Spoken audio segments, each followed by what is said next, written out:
My son-in-law tossed his Mercedes keys at my chest in front of 70 elite guests and ordered me to move my old truck. He laughed and called it poverty stock to impress his wealthy friends. I did not yell. I did not cause a scene. I simply smiled, caught the keys, and parked his car. What this arrogant man did not know was that his entire career, his massive debts, and his very future were about to land on the desk of the billionaire investor he had just treated like the help. Before I continue this story of absolute karma, let me know where you are watching from in the comments below. Hit like and subscribe if you believe that arrogance always comes with a devastating price tag. My name is Terrence Hayes. I am 69 years old, and for the past 3 decades I have run a commercial real estate empire right here in Atlanta. I prefer to live quietly. Wealth speaks, but true power listens. That is why I still drive my 1998 Ford F-150. That truck has history. It is the vehicle my late wife Camille and I drove when we bought our very first commercial lot. The engine hums with memories of her laugh, and the worn leather seats remind me of where I came from. To me, it is a museum piece. To my daughter Jada and her husband Blake, it is an absolute embarrassment. It was a warm Saturday evening when I pulled up to their new $3 million mansion in Buckhead. The driveway was already packed with a glittering array of European luxury cars.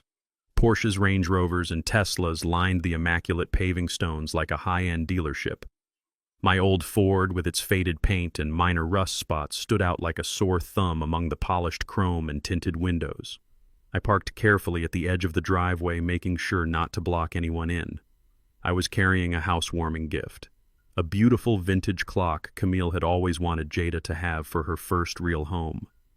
I walked up the sweeping stone steps, feeling a mix of pride and apprehension. I wanted to celebrate my daughter's success, even if it was largely funded by Blake's flashy and highly leveraged lifestyle. Before I could even reach the massive double doors, Blake stepped out. He was dressed in a tailored navy suit that probably cost more than some people make in a month, holding a crystal glass of scotch. He was surrounded by a group of older white men, his firm partners and potential investors. Blake always tried a little too hard to fit in with them to prove he belonged in their exclusive club. When he saw me, his face hardened. The polite professional smile he wore for his guests vanished, replaced by a sneer of pure condescension. He marched down the steps, completely ignoring the gift in my hands. "Hey, driver!" he called out loudly. The chatter among his guests died down. 70 pairs of eyes turned to look at me standing there in my simple slacks and button-down shirt. I stopped looking at him calmly. "Excuse me, Blake," I said, keeping my voice even. He did not even grant me the respect of calling me by my name. He reached into his pocket, pulled out the keys to his pristine silver Mercedes, and tossed them directly at my chest. I caught them on reflex. "Do me a favor and move my car out of the garage," he said, his voice dripping with absolute authority. "And while you are at it, move that piece of poverty stock you drove here in. Park it around the back near the trash cans where it belongs.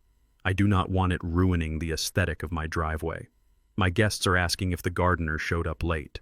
A few of his colleagues chuckled, a low murmuring laugh that burned the air. I looked past Blake, searching for Jada. My beautiful daughter, the girl I had carried on my shoulders and worked 80-hour weeks to put through college. She was standing near the grand foyer holding a glass of champagne. She heard every single word. Our eyes met for a fraction of a second. Instead of walking over to defend me, instead of correcting her husband, she looked down at the floor and turned her back, pretending to be deeply interested in a conversation with a woman next to her. That turned head hurt more than any insult Blake could ever throw at me. My own flesh and blood chose a facade of fake wealth over the father who gave her everything. I did not raise my voice. I did not throw the keys back in his face. In my years of building Hayes Holdings from a single storefront into a multi-million-dollar trust, I learned that anger is a complete waste of energy. Silence is much more lethal. I looked at Blake, gave him a warm, chilling smile, and simply nodded. "Of course, sir," I said softly. "I will take care of it right now." I turned around, the vintage clock still tucked under my arm, and walked to his Mercedes. I got in, backed it out smoothly, and parked it perfectly where he wanted. Then I got into my Ford. I did not park it by the trash cans. I drove it straight out of the gated community and headed back to the city. I left his housewarming party before I ever stepped foot inside. As I drove down the highway, the silence in the cabin of my truck felt incredibly heavy. I pulled over into a quiet parking lot and picked up my phone. I dialed a number I knew by heart. Michael, my corporate lawyer, answered on the second ring. "Good evening, Terrence. What can I do for you on a Saturday night, Michael?" I said, staring out at the city lights. "I need you to quietly pull a full financial background check on Blake Kensington. Look into his real estate firm, his personal accounts, his mortgages, absolutely everything. I want to know exactly how he is funding his life and who he owes money to." "Consider it done," Michael replied instantly. He knew my tone. He knew something major had shifted. I went home to my quiet, comfortable townhouse, set Camille's clock on the mantel, and poured myself a glass of bourbon. I slept soundly, knowing the wheels were in motion. The next morning, the sunlight was streaming through my kitchen windows as I drank my coffee. My phone vibrated on the granite counter. It was Jada. I stared at the screen for a long moment. A part of me, the foolish, hopeful father part, thought she was calling to apologize. I thought she might say she was sorry for how Blake acted, sorry that she froze and ignored me. I swiped to answer. "Good morning, Jada," I said, keeping my tone perfectly neutral. "Dad," she started. Her voice was brisk, clipped, completely devoid of any guilt or warmth. "Listen, I am calling because we need a huge favor. Blake is putting together a massive commercial real estate deal, and he is a little short on the capital requirements for the bank." I remained perfectly silent, waiting for the punchline. "We need you to bring over the deed to Mom's ancestral land in Savannah," she continued, as if asking to borrow a cup of sugar. "Blake says the equity on those 50 acres is perfect to use as collateral. We need you to sign it over for a mortgage. Just temporarily, of course. He will pay it back when the deal closes. Bring the papers to our house this afternoon." The sheer audacity of her demand echoed in the kitchen. Less than 12 hours ago, her husband had humiliated me in front of dozens of people, treating me like dirt on his shoes. She had turned a blind eye, and now she was casually asking me to hand over the only piece of land my late wife had left our family so her arrogant husband could leverage it for a business loan. I realized then that they truly believed I was a naive, helpless old man who existed only to serve their financial needs. They thought I was just the driver. They had no idea they were trying to run over a mountain.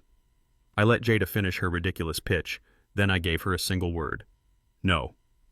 I hung up the phone before she could even formulate a response or throw a tantrum. I did not owe her an explanation, and I certainly did not owe her arrogant husband my late wife's property.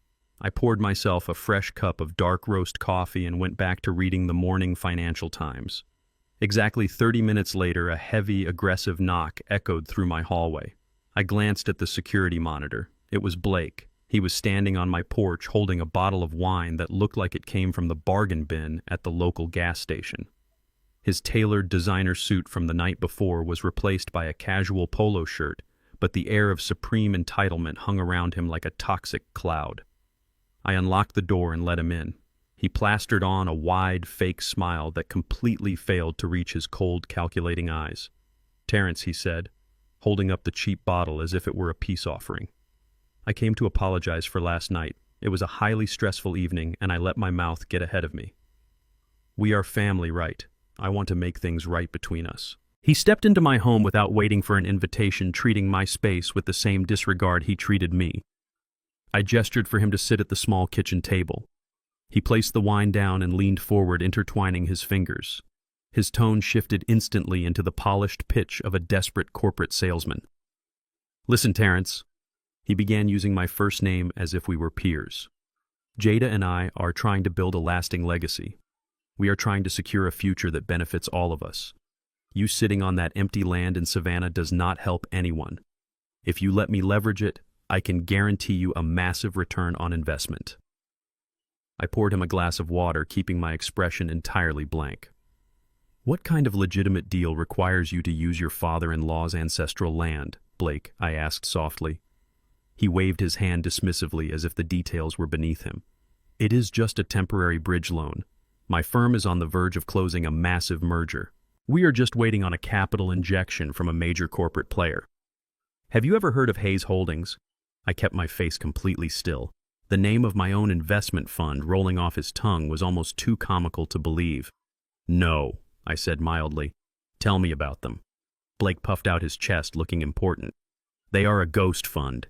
Absolute titans in the commercial real estate sector. The chairman is notoriously private, but he controls billions in assets. We have a proposal on his desk right now.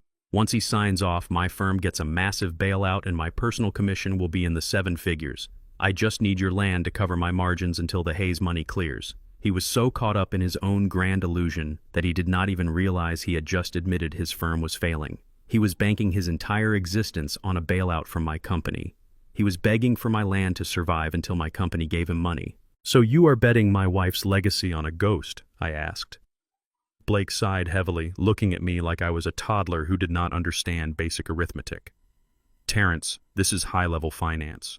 You drove a truck your whole life, so I do not expect you to grasp the complex corporate mechanics. Just trust me. Sign the deed over and I will take care of the rest." He pulled a thick stack of legal documents from his leather briefcase and slid them across the table along with an expensive silver pen. I looked at the dense legal jargon filling the pages. Instead of arguing, I decided to play the exact role he had already assigned me. The clueless, senile old man. I picked up the pen with a deliberately shaky hand. "My vision is not what it used to be, Blake," I muttered, bringing the paper inches from my face and squinting hard. "Where do I sign again?" "Right there at the bottom," he said, tapping the dotted line impatiently. "Just your full legal name." I slowly dragged the pen across the paper, writing the name of my favorite childhood dog Buster instead of my own. While I made a grand show of struggling to flip to the next page, I slipped my free hand into my pocket. I blindly typed a quick message to Michael using the physical buttons on my phone. Dig deeper. Check illegal debts. Blake snatched the first page to inspect it and let out a sharp, frustrated breath when he saw the nonsense scribble. "Terrence, this is invalid." He snapped, his fake friendly demeanor cracking at the seams. "You wrote Buster. Are you losing your mind? I need your actual signature for the bank." "Oh, my mistake," I said, widening my eyes in feigned confusion. "Let me get my reading glasses from the other room. My memory slips sometimes." I stood up, shuffling my feet slightly, and walked into the hallway, leaving him alone with his rising panic. I needed to buy time for Michael to uncover the truth. As soon as I was out of sight, my phone buzzed silently in my pocket. I pulled it out and read the incoming message from Michael. It was far worse than I had originally anticipated. The text read, "He is not just leveraged with traditional banks. He owes $500,000 to an underground lending syndicate. They are actively threatening him. Your Savannah land is the exact collateral he promised them to buy more time." I stared at the glowing screen. Blake was not trying to build a family legacy. He was trying to save his own kneecaps from dangerous loan sharks by feeding them my wife's ancestral land. I put the phone away and walked back into the kitchen, dropping the frail old man act. I did not grab my glasses. Instead, I reached for the heavy glass pitcher of water resting on the table. As I lifted it, my hand slipped purposefully. The pitcher tipped over, sending a flood of ice-cold water directly onto his pristine legal documents. The ink immediately began to bleed and wash away, ruining the contracts completely. Blake shot up from his chair, cursing loudly as the water soaked the sleeves of his expensive shirt. "What is wrong with you?" he yelled, slamming his fist onto the wooden table. "Look what you did, you clumsy old fool!" I looked up at him. The polite mask was completely gone. His face was twisted in absolute rage and his eyes burned with a vicious, desperate cruelty. He was no longer the polished corporate executive. He was a cornered, terrified animal. "If you ruin this for me," he hissed, leaning in close enough for me to smell the stale wine on his breath, "I will make sure Jada puts you in a nursing home so fast your head will spin. Now print new copies and sign the damn papers." I did not print new copies. I simply opened my front door and waited silently for him to leave. Blake stormed out, muttering violent curses under his breath. He promised he would be back, and he kept his word. 2 days later, my doorbell rang again. I checked the security monitor in my hallway. Blake stood on my porch, but this time he was not alone. Beside him stood a tall man in a crisp white medical coat holding a sleek leather briefcase. I knew exactly what this was. Blake had realized he could not intimidate me into signing away my wife's land, so he was going to strip me of my legal right to refuse. I unlocked the door. Blake pushed his way inside, stepping heavily onto my rug and gesturing for his companion to follow. "Terrence." "This is Dr. Evans, Blake," said his voice dripping with fake saccharine concern. "Jada and I have been very worried about your recent behavior. The memory lapses, the confusion, the unprovoked aggression with the water pitcher. We decided it was best to bring a professional to evaluate you in the comfort of your own home." The man calling himself Dr. Evans offered a tight, clinical smile. He did not look around the room. He did not carry the tired, empathetic aura of a real physician. He looked exactly like a hired actor playing a role. "Good morning, Mr. Hayes," the man said smoothly. "We are just going to do a simple routine assessment. Please have a seat at the table." I did exactly as they asked. I shuffled over to the dining table and sat down heavily, playing the part of a fragile senior citizen. What Blake did not know was that 30 minutes before they arrived, Michael had warned me about Blake searching for shady medical professionals on the payroll of local loan sharks. Knowing Blake's predictable desperation, I had already taped a high-definition digital voice recorder directly underneath the oak surface of my dining table. It was currently capturing every single syllable spoken in the room. Dr. Evans sat across from me while Blake stood in the corner watching like a hawk. The doctor pulled out a generic-looking notepad and clicked his pen. "Mr. Hayes, can you tell me what day it is?" he asked slowly, as if speaking to a toddler. I let my jaw drop slightly, staring blankly at the wall behind him. "I think it is Tuesday," I whispered. It was actually Friday. The doctor scribbled something down. Blake smirked from the shadows, clearly enjoying the show. "And can you tell me the name of your daughter?" The doctor continued, his tone entirely devoid of genuine medical inquiry. I furrowed my brow, letting my hands tremble visibly on the tabletop. "My daughter," I repeated, my voice cracking perfectly. "My sweet girl. Her name is—" I paused, staring helplessly at my hands. "Her name is Sarah. No, wait. It is Camille. Just like my wife." Blake stepped forward, letting out a loud, exaggerated sigh.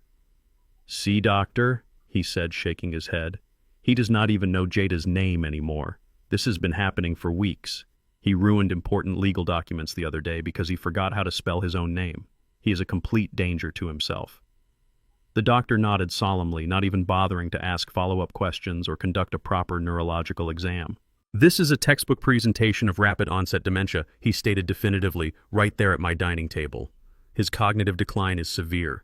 I would say he is suffering from advanced Alzheimer's disease.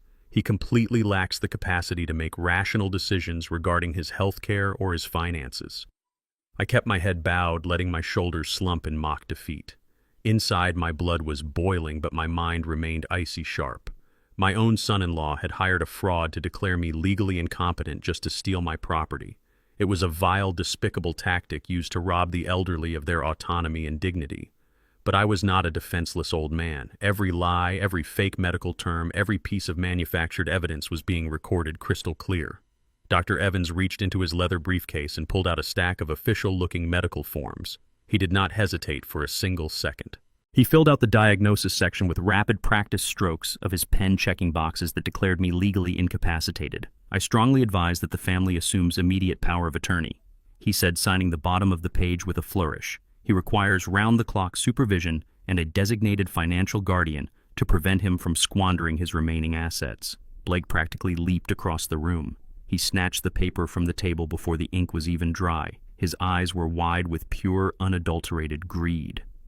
"Thank you, Dr. Blake," said his voice vibrating with triumph. "We will take it from here. I will file this with the courts and the banks immediately to protect his estate." Blake carefully folded the fraudulent certificate and slid it into his expensive briefcase, patting it as if it were a winning lottery ticket. He looked down at me, his expression morphing from fake sympathy into raw, unfiltered arrogance. "Do not worry, Terrence," he sneered quietly so the doctor would not hear. "I will take excellent care of your land. Maybe I will even find a nice, affordable care facility for you, one with a small window if the budget allows." They walked out of my house, leaving me sitting alone at the table. The moment the front door clicked shut, I stopped trembling. I sat up straight, reached under the table, peeled off the voice recorder, and hit save. The trap was set. Blake did not waste a single second. Driven by the mounting pressure of his illegal debts and the dangerous people he owed money to, he drove straight to my local bank branch less than an hour before they closed for the weekend. He walked into the lobby with his shoulders thrown back, radiating the false authority of a man who believed he had just conquered his greatest obstacle. He bypassed the line and marched directly to the desk of the branch manager. He slapped the forged medical certificate onto the wood, demanding immediate and total control over my accounts. "I want a complete freeze on all of Terrence Hayes' assets," he commanded, loudly drawing the attention of the tellers. "I am initiating emergency guardianship due to his severe mental decline. Give me the current balances and the transfer authorization forms right now." The manager, a woman I had known and trusted for 15 years, reviewed the document with a perfectly neutral expression. She typed my name into her system, clicked her mouse a few times, and looked back up at Blake. "I can certainly freeze this specific checking account, sir," she said calmly. "However, I must inform you that the available balance is only $2,000. Blake froze in his tracks. His arrogant smile vanished instantly, replaced by sheer confusion. "2,000, he demanded, slamming his hand on the desk. "That is impossible. He has an entire retirement fund. He has liquid capital. Where is the rest of his money?" The manager adjusted her glasses and looked directly into his panicking eyes. "All other liquid assets and property deeds linked to Mr. Hayes were permanently transferred out of this institution," she stated flatly. "They were moved into a private blind trust at exactly 3:00 this afternoon. The account you are trying to freeze is virtually empty." Blake stared at her, his face draining of all color as the crushing reality of his failure hit him like a freight train. Blake drove back to his $3 million mansion in a blind panic. The moment the heavy oak doors closed behind him, his carefully constructed facade shattered completely. He stormed into his home office and swept his arm across his mahogany desk, sending crystal tumblers, expensive fountain pens, and framed photographs crashing to the hardwood floor. The sound of shattering glass echoed through the empty hallway, but he did not care. Jada was out at a social event, completely oblivious to the financial guillotine swinging directly above her husband's neck. Blake gripped his hair, breathing heavily. The fake medical certificate was entirely useless now. The banks could not touch a blind trust. The legal route would take months of tied-up litigation, and he did not have months. He did not even have weeks. His burner phone vibrated aggressively in his pocket. It was a text message from the underground lending syndicate. "Time is up, Blake. We want our $500,000 by Monday, or we start breaking things you actually care about." The threat was not a metaphor. These were men who made people disappear. Desperation gnawed at his sanity. He needed the Savannah property to appease them, but as long as I was breathing and legally protected by a trust, he could not touch a single acre. The realization settled over him like a dark, heavy cloud. He could no longer rely on forged documents or slick corporate maneuvers. He needed me out of the picture permanently. The clock struck 2 in the morning when a dark, sleek sedan rolled silently to a stop a block away from my townhouse. The streetlights cast long shadows across the pavement as Blake stepped out dressed entirely in black. He wore a dark hoodie pulled low over his face and tight leather gloves. He moved with the frantic, paranoid energy of a man who was crossing a line he could never uncross. He crept up my driveway, sticking to the shadows until he reached my 1998 Ford F-150. He had always mocked this truck, calling it a rusted eyesore, but tonight he viewed it as his ultimate salvation. He believed that an old truck driven by an old man would naturally succumb to mechanical failure. A tragic accident that no one would ever question. What Blake did not know was that while the exterior of my truck looked like it belonged in a scrapyard, the internal security system was state-of-the-art.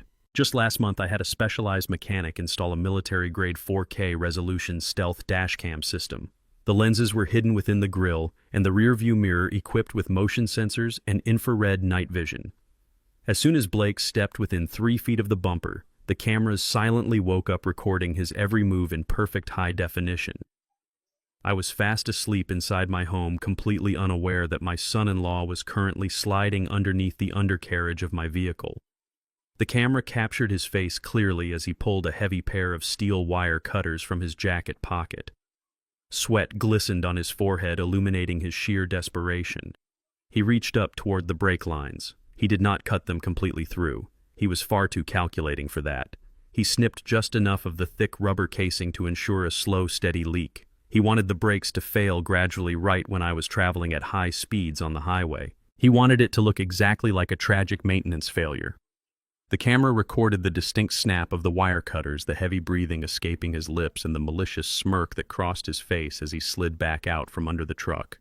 He stood up, dusted off his dark jeans, and vanished into the night, leaving behind a rigged death trap. He thought he had just solved all of his problems. He thought he was walking away, a rich man. The next morning, the Georgia sun was shining brightly as I walked out to my driveway with a mug of black coffee in my hand. I was planning to drive to the local market, but as I approached the driver's side door, I noticed a dark, slick puddle pooling near the front left tire. I kneeled down and rubbed the viscous liquid between my fingers. It was brake fluid. My instincts, honed by decades of dealing with ruthless competitors, kicked in immediately. I did not panic, and I certainly did not start the engine. I pulled out my smartphone and opened the encrypted application linked to my truck's security system. I scrolled through the motion-triggered events from the previous night. My blood ran completely cold as I watched the crystal-clear infrared footage of Blake severing my brake lines. He had escalated from financial fraud to attempted murder. I did not call the police right away. A simple police report would tip him off and ruin the larger trap I was setting. Instead, I called a trusted, certified master mechanic who frequently serviced the armored vehicles for my corporate executives. I told him to bring his mobile rig to my house. When he arrived, he thoroughly inspected the undercarriage and confirmed exactly what I already knew. The line was intentionally sabotaged, he said, handing me a signed official diagnostic report outlining the deliberate tampering. I paid him generously for his discretion and had my truck towed to a secure garage. I returned to my home office and downloaded the undeniable 4K footage onto an encrypted hard drive. I now held the key to his absolute destruction. Miles away, in his luxurious Buckhead mansion, Blake was standing on his sprawling master balcony. He was dressed in a plush silk robe, sipping an expensive espresso and staring out at the manicured lawns of his neighborhood. He kept checking his phone every few minutes, eagerly waiting for the inevitable call from Jada or the local authorities informing him of my tragic, fatal car crash. He was already rehearsing his fake tears and drafting his condolences. He felt untouchable, but the phone call he was desperately waiting for never came. Instead, his corporate smartphone vibrated aggressively on the glass patio table. He picked it up, expecting an update from his junior partners. It was an urgent, high-priority email directly from the chief executive officer of his real estate firm. The subject line read, "Final Notice." Blake opened the message, and his smug, triumphant smile evaporated instantly. The email was a brutal, uncompromising 48-hour ultimatum. "We have discovered severe discrepancies in your recent financial reports," the email read. "Massive amounts of company funds are unaccounted for. You have exactly 48 hours to secure the capital injection from the chairman of Hayes Holdings. If you fail to close this deal by Tuesday morning, you will be terminated immediately with cause, and we will hand over the embezzlement evidence directly to the authorities." Blake dropped his espresso cup. The fine porcelain shattered against the balcony tiles, spilling dark coffee everywhere. His pulse hammered in his ears. He was expecting to inherit my wealth today. Instead, he was now facing total financial ruin and a guaranteed prison sentence if he did not convince the mysterious billionaire chairman of Hayes Holdings to save his life. He had no idea that the very man he needed to beg for salvation was the exact same man he had just tried to murder. While Blake was spiraling into a corporate panic, my private investigator delivered another devastating blow. A thick manila envelope arrived at my townhouse via a secure courier. I opened it at my kitchen table, expecting to see more details about Blake's illegal loan sharks. Instead, I found a meticulously documented portfolio of his absolute betrayal of my daughter. The first few pages contained high-resolution photographs of Blake walking hand-in-hand with a young blonde woman. The investigator identified her as Monica, a high-end commercial real estate broker. She was not just a casual mistress. She was the exact broker Blake had secretly hired to appraise my ancestral land in Savannah behind my back. They were mixing their illicit affair with a calculated plot to steal and liquidate my late wife's property. The photos showed them dining at exclusive restaurants, laughing over expensive champagne, and entering luxury hotel rooms in the middle of the afternoon. While Jada was busy playing the role of the perfect supportive corporate wife defending her husband at every turn, Blake was spending his days plotting my financial ruin with the very woman he was sleeping with. He was a parasite feeding off my family's legacy to fund his arrogant delusions. But the investigator's report went much deeper than just infidelity. It exposed exactly how Blake was paying for this extravagant double life. The second half of the file contained a stack of intercepted financial statements. Blake had maxed out his own credit cards months ago, so he had moved on to draining Jada's accounts. I stared at a recent credit card statement bearing my daughter's name. There was a glaring transaction for $12,000 at a Cartier boutique downtown. The investigator attached a crystal-clear security photograph from the boutique. It showed Blake standing at the glass display counter purchasing a diamond pendant necklace. The next photograph in the file showed Monica wearing that exact same diamond pendant at a rooftop bar while kissing my son-in-law. He was using my daughter's personal credit line to buy diamonds for the woman helping him steal my land.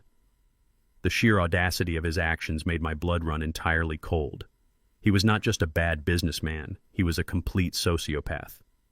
I gathered the credit card statements, the photographs of the Cartier purchase, and the extensive evidence of his severe financial mismanagement. I did not call Jada. Showing her these photos now would only make her confront him, giving him a chance to spin a web of manipulative lies and somehow make himself the victim. He needed to be stripped of his power first. Instead, I compiled a comprehensive dossier detailing his fraudulent activities. I included his unauthorized use of credit lines, his massive undocumented debts, and his reckless mixing of personal affairs with corporate real estate appraisals. I placed the dossier into a thick, unmarked envelope. I drove to a post office on the other side of the city and paid in cash to have the package sent via priority overnight delivery. The recipient was not my daughter. The recipient was the chief compliance officer at Blake's commercial real estate firm. I sent it as an anonymous whistleblower tip regarding severe internal financial fraud and severe breaches of corporate ethics. The package was flagged for urgent review upon delivery. I knew the corporate policies of his firm very well because they were one of the smaller agencies that frequently bid for my company's scraps. Their compliance department was notoriously ruthless when it came to unauthorized debt and fraud. They could not afford a scandal. By sending that dossier, I was ensuring that Blake's pristine professional reputation would be entirely obliterated. He had built his entire identity around being a wealthy, successful executive. Without that fake armor, he was nothing but a desperate liar. Blake thought his only problem was the impending deadline to secure the Hayes Holdings capital. He had no idea I had just lit a match and tossed it directly into the powder keg of his career. I went back home and waited for the inevitable explosion. The fallout was faster and more brutal than even I had anticipated. The next morning, Blake was sitting in a high-stakes strategy meeting with the senior partners of his firm. He was desperately trying to buy time, sweating through his expensive suit, as he promised them the Hayes Holdings deal was practically guaranteed. Right in the middle of his frantic presentation, the heavy glass doors of the boardroom swung open. The chief compliance officer walked in, accompanied by two large, uniformed corporate security guards. The entire room fell dead silent. The compliance officer did not mince words. He looked directly at Blake and informed him that a severe internal investigation had just been launched regarding massive financial irregularities and blatant ethical violations. Blake tried to laugh it off, attempting to use his usual arrogant charm to dismiss the interruption. He told the partners it was clearly a misunderstanding or a smear campaign by a jealous rival. The compliance officer did not smile. He ordered Blake to surrender his company phone, his laptop, and his keycard immediately. Right in front of the colleagues he had spent years trying to impress, Blake was physically escorted out of the boardroom by security.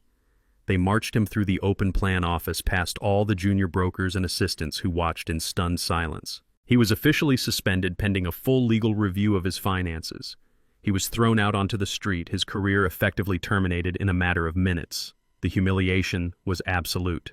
The man who had arrogantly tossed his car keys at my chest, ordering me to move my truck, was now standing on the sidewalk clutching a cardboard box of his personal belongings. He had lost his primary source of income and his corporate shield. Stripped of his job and completely out of time, Blake descended into absolute panic. He drove his pristine Mercedes back to his Buckhead mansion, driving recklessly like a man fleeing a burning building. The 48-hour ultimatum from his CEO was now entirely irrelevant. His most immediate threat was the underground lending syndicate. They did not care about his corporate suspension. They only cared about their $500,000, and they were demanding a massive payment by the end of the day. Blake rushed into his home office and locked the door behind him. His own accounts were frozen or empty. His credit cards were maxed out. In his frantic, desperate state, he crossed the final unforgivable line. He booted up Jada's personal desktop computer. He knew her passwords, having watched her log in countless times. He accessed her secure private banking portal, bypassing the security protocols. He navigated directly to the education trust fund they had set up for my grandson.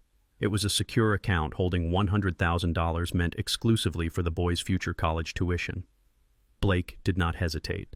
Sweating profusely and breathing in ragged gasps, he initiated a direct wire transfer. He drained every single penny of his own son's college fund. He wired the entire $100,000 to an untraceable offshore account controlled by the loan sharks, hoping it would be enough to buy him a few more days of breathing room. He wiped out his child's future to save his own skin, leaving Jada completely oblivious to the massive theft happening right under her own roof. He closed the laptop and wiped his fingerprints off the keyboard, convincing himself he would somehow replace the money before anyone noticed. He was a sinking ship, pulling his entire family down into the dark, freezing depths with him. But his desperate theft was not a secret. My financial team was already monitoring the accounts, and the moment that massive wire transfer cleared my phone lit up with the alert. The stage was finally set for the ultimate confrontation. The temporary relief Blake felt after wiring his own son's college fund to the criminal syndicate lasted less than an hour. The loan sharks were temporarily pacified, but his life was still completely collapsing. He had no job, no corporate backing, and no future if he did not finalize the massive capital injection from Hayes Holdings. Desperation drove him to do the unthinkable. He waited in the underground parking garage of his former firm, hiding in the shadows, until his chief executive officer walked toward his luxury sedan. Blake ambushed him, blocking the car door. He threw away whatever remaining pride he had and begged. He pleaded with the CEO, claiming the compliance issues were a massive misunderstanding that he could resolve in a matter of days. But more importantly, he played his final desperate card. He told the CEO that he possessed a confirmed exclusive face-to-face meeting with the anonymous chairman of Hayes Holdings the very next morning. Blake promised that he would walk out of that boardroom with a signed multi-million-dollar contract that would save the entire firm. The CEO, a man driven entirely by corporate greed, hesitated. The promise of the Hayes capital was too massive to ignore. Looking at Blake with absolute disgust, the CEO granted him a 24-hour stay of execution. He told Blake that if he secured the signature by noon tomorrow, he would keep his job and the fraud investigation would quietly disappear. If he failed, the police would be waiting for him in the lobby. Armed with this final microscopic sliver of hope, Blake felt a renewed surge of arrogant, manic energy. He was convinced he was the smartest man in the world, capable of talking his way out of any consequence. But he still wanted his backup plan. He still wanted the ultimate control over my assets, just in case the negotiations required more collateral. That evening, my front door violently shook under the force of heavy, aggressive pounding. I opened it to find Blake and my daughter Jada standing on my porch. Blake pushed his way inside without a word, radiating a chaotic, unhinged energy. His eyes were bloodshot and his breathing was shallow and rapid. He paced my living room like a trapped predator while Jada stood quietly near the entryway, clutching her expensive designer handbag. Blake turned to me, completely dropping the fake polite son-in-law act. He pointed a trembling finger directly at my face. Tomorrow morning I am going to walk into the corporate headquarters of Hayes Holdings, and I am going to walk out a millionaire, he shouted, his voice echoing off my walls. I am closing the biggest deal of my life, and I am done playing these pathetic little games with you, Terrence. I want the deed to the Savannah property, and I want it tonight. I stood calmly in the center of the room, watching his meltdown. I did not raise my voice. You are not getting my wife's land, Blake, I said firmly.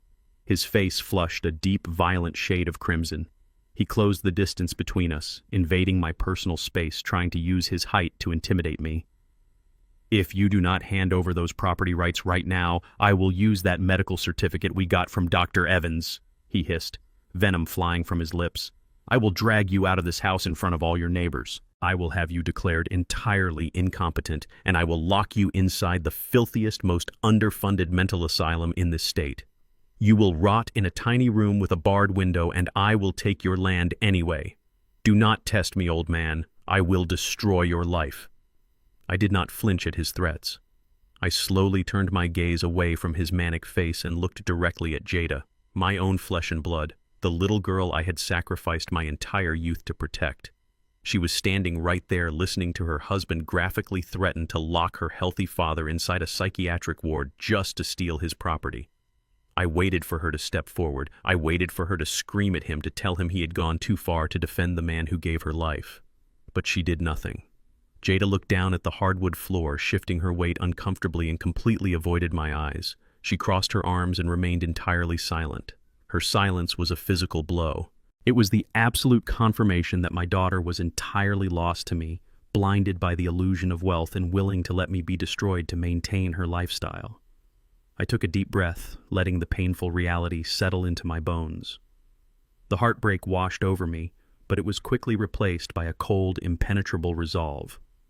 I looked back at Blake. He was smirking, thinking my silence was a sign of submission.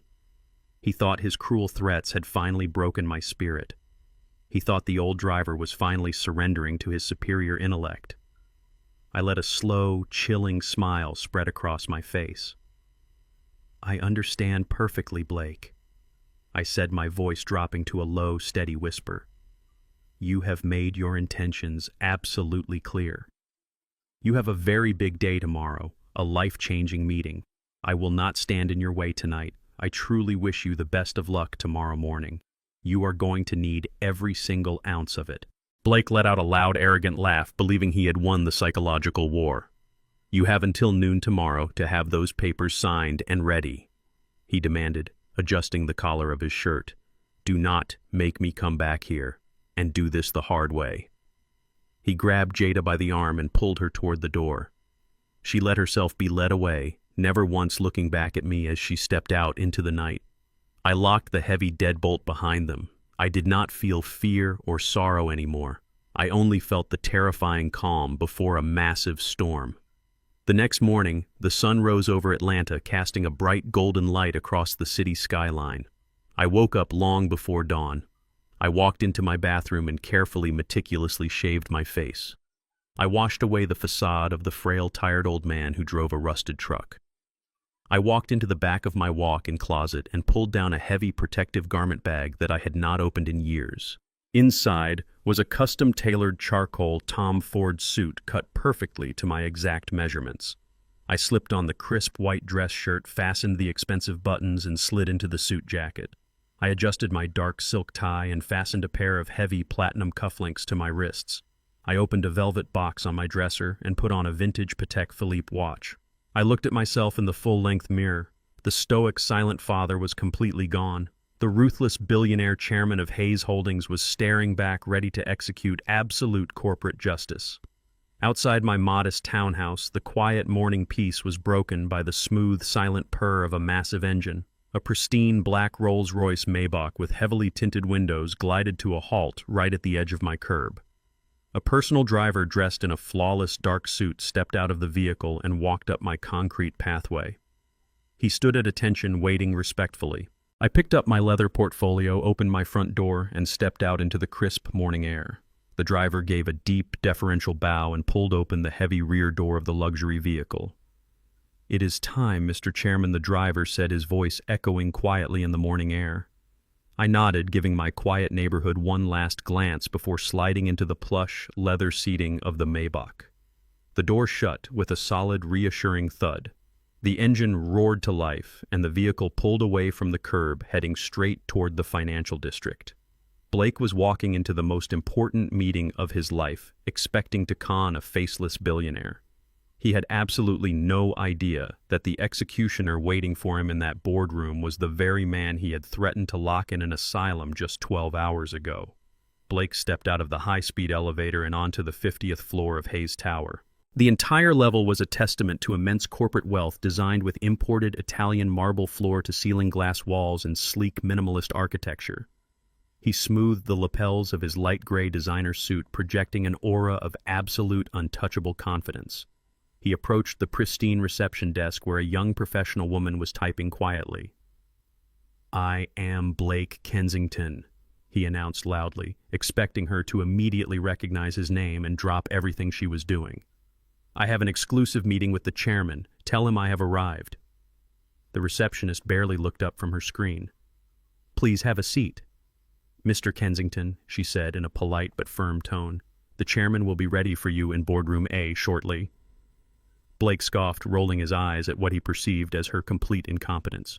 "You do not tell me to wait, sweetheart," he sneered, adjusting his silk tie. "Just open the doors. I am about to save your entire company a massive headache."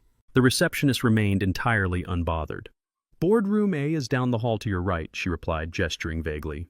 Blake marched down the corridor, feeling like a conquering emperor returning from battle. He entered the massive, glass-walled boardroom and set his slim leather briefcase on the sprawling mahogany table. He began laying out his glossy presentation folders, arranging his charts and financial projections with absolute precision. He stared out the vast windows at the sprawling Atlanta skyline below him. He felt an intense rush of power. In his mind, he had already won the war. He had survived the compliance investigation, he had temporarily appeased the violent loan sharks, and now he was about to secure a multi-million-dollar deal that would cement his legacy forever. He took a deep breath, ready to deliver the pitch of his life. 10 minutes later, the heavy frosted glass doors of the boardroom swung open. Blake immediately plastered on his most charming, high-wattage corporate smile, ready to greet the billionaire savior of his career. But the smile froze instantly on his face. The man walking through the doors was not a faceless corporate entity. It was me. I walked into the room with slow, deliberate steps, my custom Tom Ford suit draping perfectly over my shoulders. I carried a simple leather portfolio in my hand. Blake stared at me, his jaw dropping slightly as his brain struggled to process the sheer impossibility of the image before him. For a fraction of a second, deep confusion clouded his eyes, but his deeply ingrained arrogance quickly overrode his common sense. He completely ignored the expensive cut of my suit and the heavy platinum watch on my wrist. To him, I was still just the pathetic old man he had threatened in a living room 12 hours ago. "What the hell are you doing here?" he shouted, his voice cracking with sudden furious panic. "Driver who let you into this building. This is a highly restricted corporate floor. Get out right now before I call security and have you thrown out on the street." I did not stop walking. I did not blink, and I certainly did not raise my voice to match his frantic yelling. I maintained absolute total silence. My footsteps echoed softly against the hardwood floor as I bypassed his side of the long table. "Are you deaf, old man?" Blake demanded, his face turning a blotchy shade of red. He took a step toward me, pointing aggressively toward the exit. "I told you I have the most important meeting of my life right now. You are going to ruin everything. Get out of this room immediately before I have you arrested for trespassing." I ignored him completely. I walked straight to the head of the massive mahogany table, the seat reserved exclusively for the absolute highest authority in the room. I reached out, pulled the heavy leather chairman chair back, and sat down. I placed my hands flat on the polished wood and looked directly up at him. The sheer authority in my posture finally made him pause. The furious words died in his throat as he stared at me sitting at the head of the table. A cold, creeping realization began to claw at the edges of his mind, but he was still too deeply entrenched in his own delusions to accept the reality unfolding right in front of him. Before Blake could muster another insult, the boardroom doors opened a second time. My lead corporate attorney, Michael Thorne, stepped into the room. Michael was a man renowned throughout the entire Atlanta financial district for his absolute ruthlessness in high-stakes corporate litigation. He wore a sharp, dark suit and carried a thick, heavy file under his arm. He did not even glance at Blake initially. He walked directly to my side and slammed the heavy file down onto the mahogany table with a loud, resounding crack that made Blake physically flinch. Michael stood tall, buttoned his suit jacket, and finally turned his cold, piercing gaze toward my son-in-law. "Good morning," he said, his voice echoing with absolute, unquestionable authority. "Let us dispense with the useless pleasantries so we can get straight to the actual business today." He gestured formally toward where I was sitting at the head of the table. "I would like to officially introduce you to Mr. Terrence Hayes. He is the founder, the majority shareholder, and the absolute sole chairman of Hayes Holdings. He will be directly evaluating your desperate request for a capital injection today." Michael paused intentionally, letting the monumental weight of those words hang in the silent air of the boardroom. The silence was so thick, it felt completely suffocating. "Now, if you are quite ready, Mr. Kensington." Michael continued, gesturing to the scattered charts and glossy folders on the table with a look of pure disdain. "You may begin your presentation. We have a very tight schedule today, so I suggest you start explaining your financial metrics immediately. We expect a flawless pitch. The chairman is waiting to hear your best offer." All the blood instantly drained from Blake's face, leaving him an ashen, ghostly white.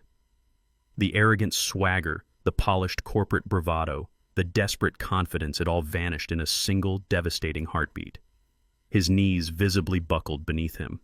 He stumbled backward, and his hands scrambled blindly for the edge of the mahogany table to stop himself from collapsing completely onto the floor. His breath came in short, ragged gasps. He stared at me with wide, terrified eyes, finally connecting the name of my massive investment company with the last name of the woman he had married.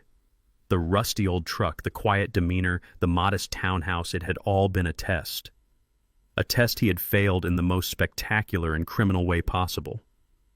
I reached into the heavy file Michael had provided. I pulled out a single crisp sheet of paper. It was the fraudulent medical document Dr. Evans had signed in my dining room declaring me completely mentally incompetent. I slid it forcefully across the smooth wooden table until it stopped right inches from his trembling hands. "You brought this garbage to my house to steal my wife's land," I said, my voice dropping to a terrifyingly calm whisper. "You tried to declare me insane to take my property and lock me away." I leaned forward, resting my forearms on the table, locking my eyes onto his horrified, sweating face. "But here is the massive problem with your brilliant legal strategy, Blake," I continued, enjoying the absolute terror radiating from his body.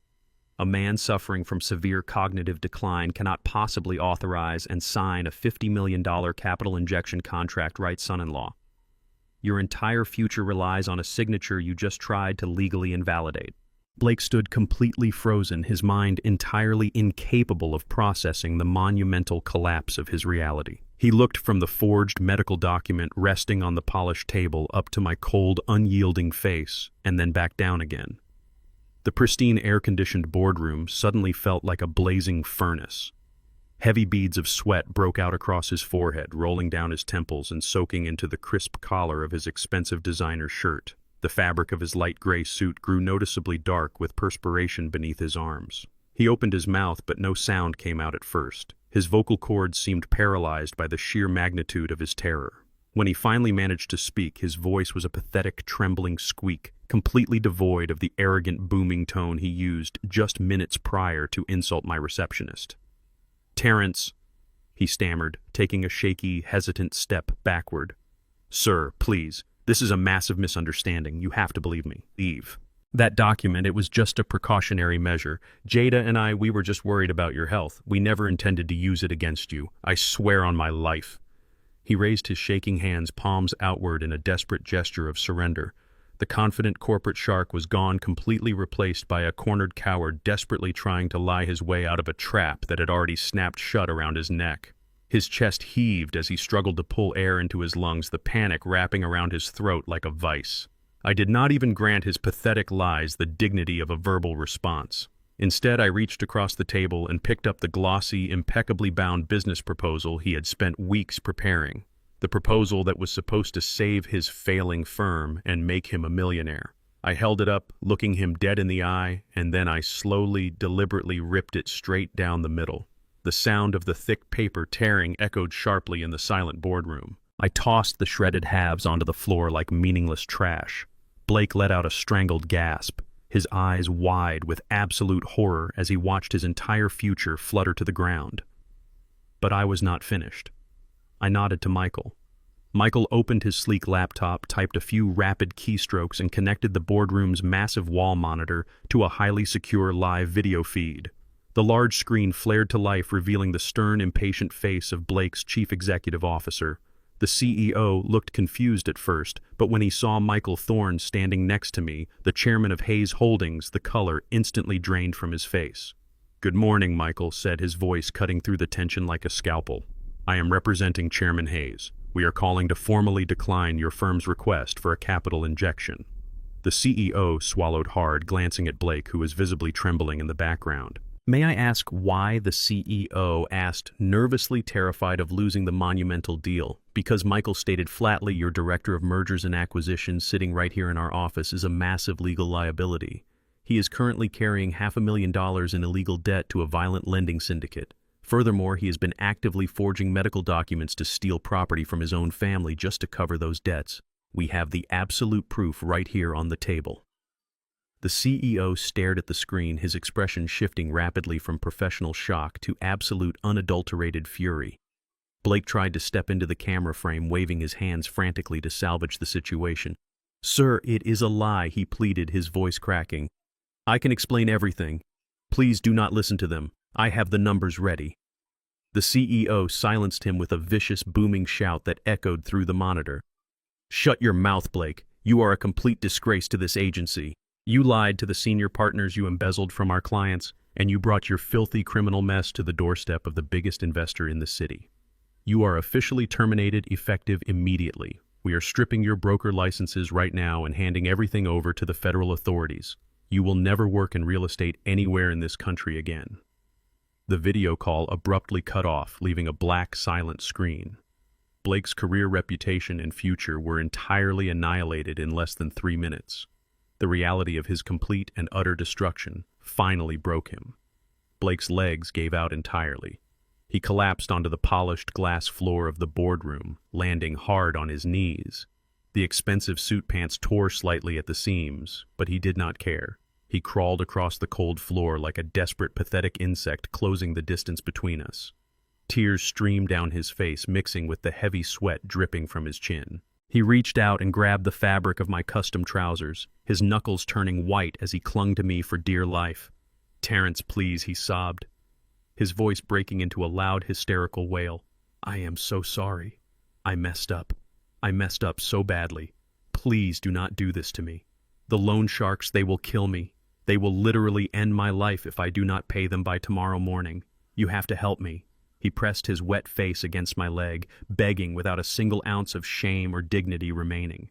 "Think of Jada," he cried out, using his ultimate shield, the only weapon he thought he had left. "Think of your own daughter. She loves me, Terrence. We are building a life together. If I go down, I will drag her down into total bankruptcy with me. You cannot let the mother of your future grandchildren lose her home and end up on the street.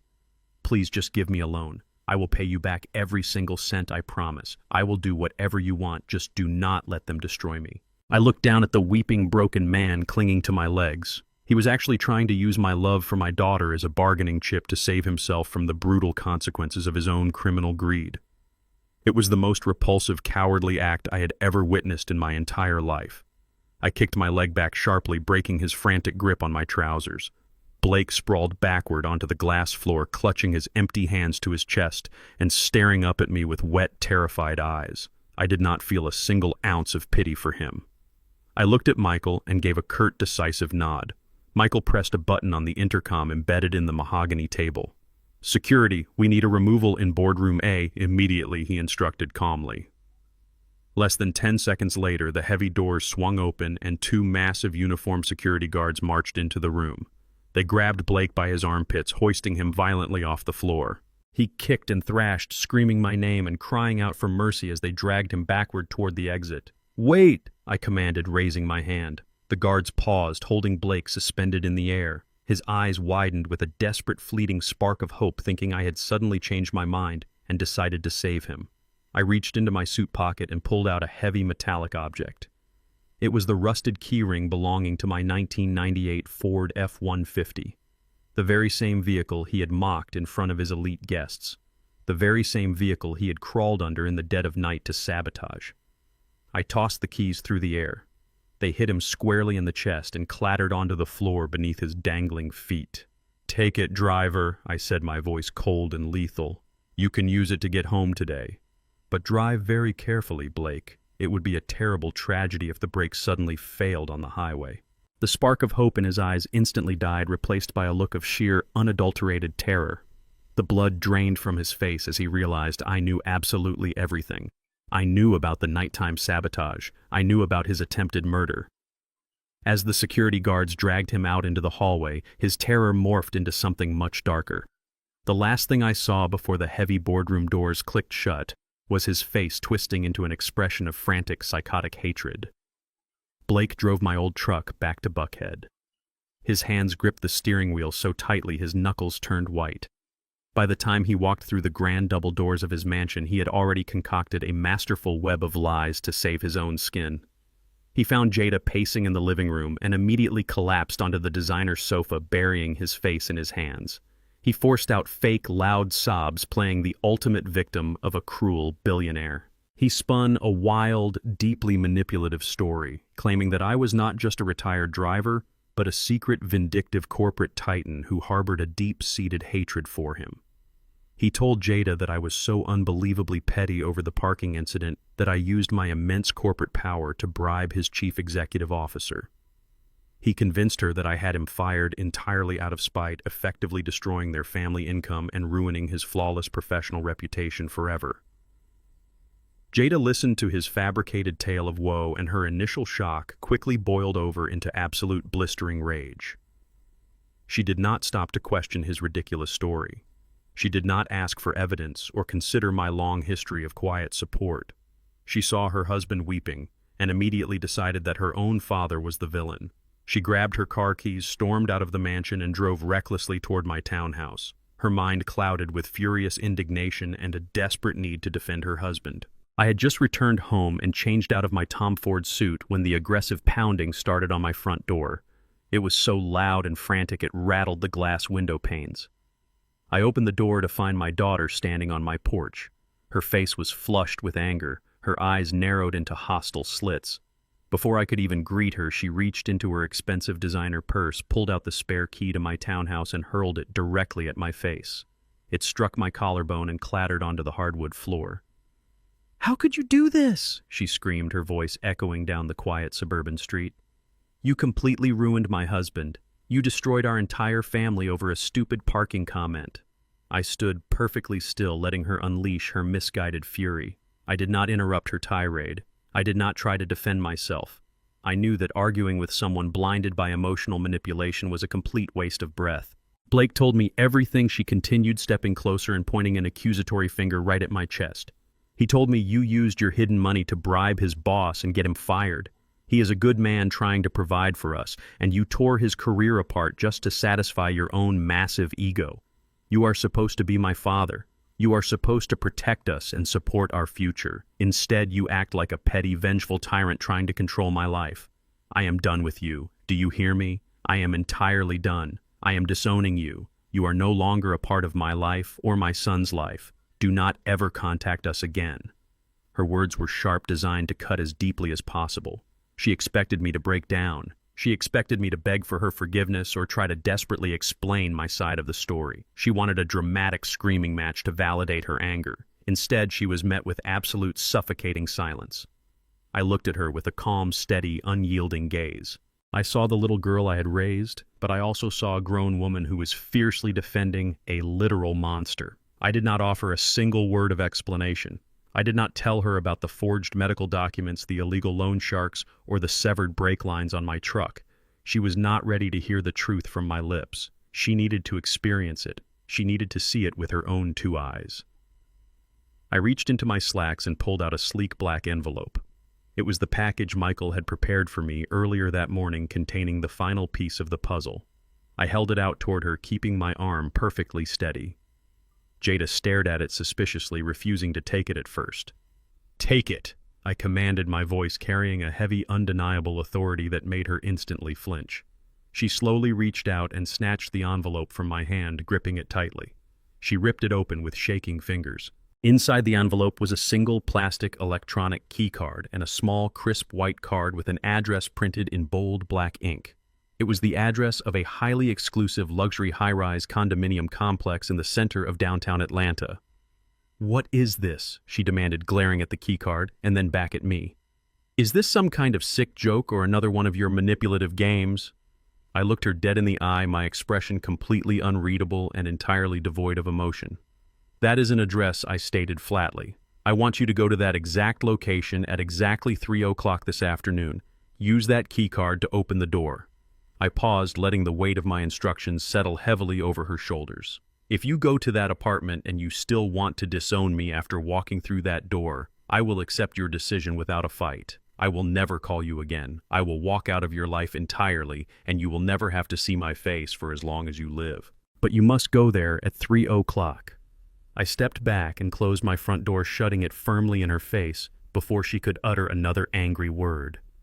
Jada sat in her car outside my house for a long time, staring blankly at the black key card resting in her palm. Her fierce anger was slowly being replaced by a creeping, gnawing sense of profound doubt. Despite her furious words, she knew deep down that I was not a petty or vindictive man. The absolute icy certainty in my voice haunted her. At 2:45, she pulled into the underground parking garage of the downtown luxury high-rise. She rode the private elevator to the penthouse level, her heart hammering aggressively against her ribs. When the digital clock on her phone struck exactly 3 o'clock, she stood in front of the heavy oak door matching the number on the card. She raised her trembling hand, pressed the electronic key card against the scanner, and heard a soft green beep.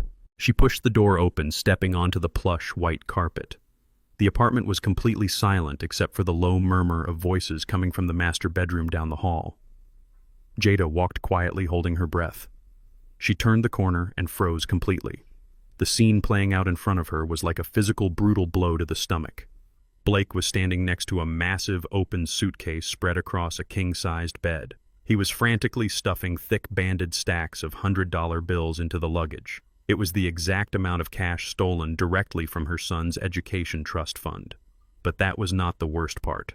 Standing right next to him, wrapping her arms possessively around his neck, was Monica. The blonde real estate broker was pressing her lips passionately against Blake's mouth while his hands, greedy and desperate, gripped her waist. Jada stood paralyzed in the doorway, watching her entire reality shatter into a million jagged pieces. Jada stood absolutely petrified in the doorway of the penthouse bedroom. Her mind struggled to process the grotesque scene unfolding right in front of her eyes. Her husband, the man she had viciously defended just hours ago, the man she had screamed at her own father for, was passionately kissing another woman while packing away the stolen future of her own son. The sheer magnitude of the betrayal hit her like a physical blow, but it did not bring tears. There was no weeping, no hysterical sobbing, and no desperate pleading. Instead, a cold, dark wave of absolute fury washed over her, completely erasing any remaining trace of the naive, devoted wife she had been. She felt a burning, white-hot rage ignite deep within her chest, spreading through her veins like liquid fire. Her eyes darted around the luxurious room and locked onto a heavy crystal vase resting on a sleek glass console table near the entrance.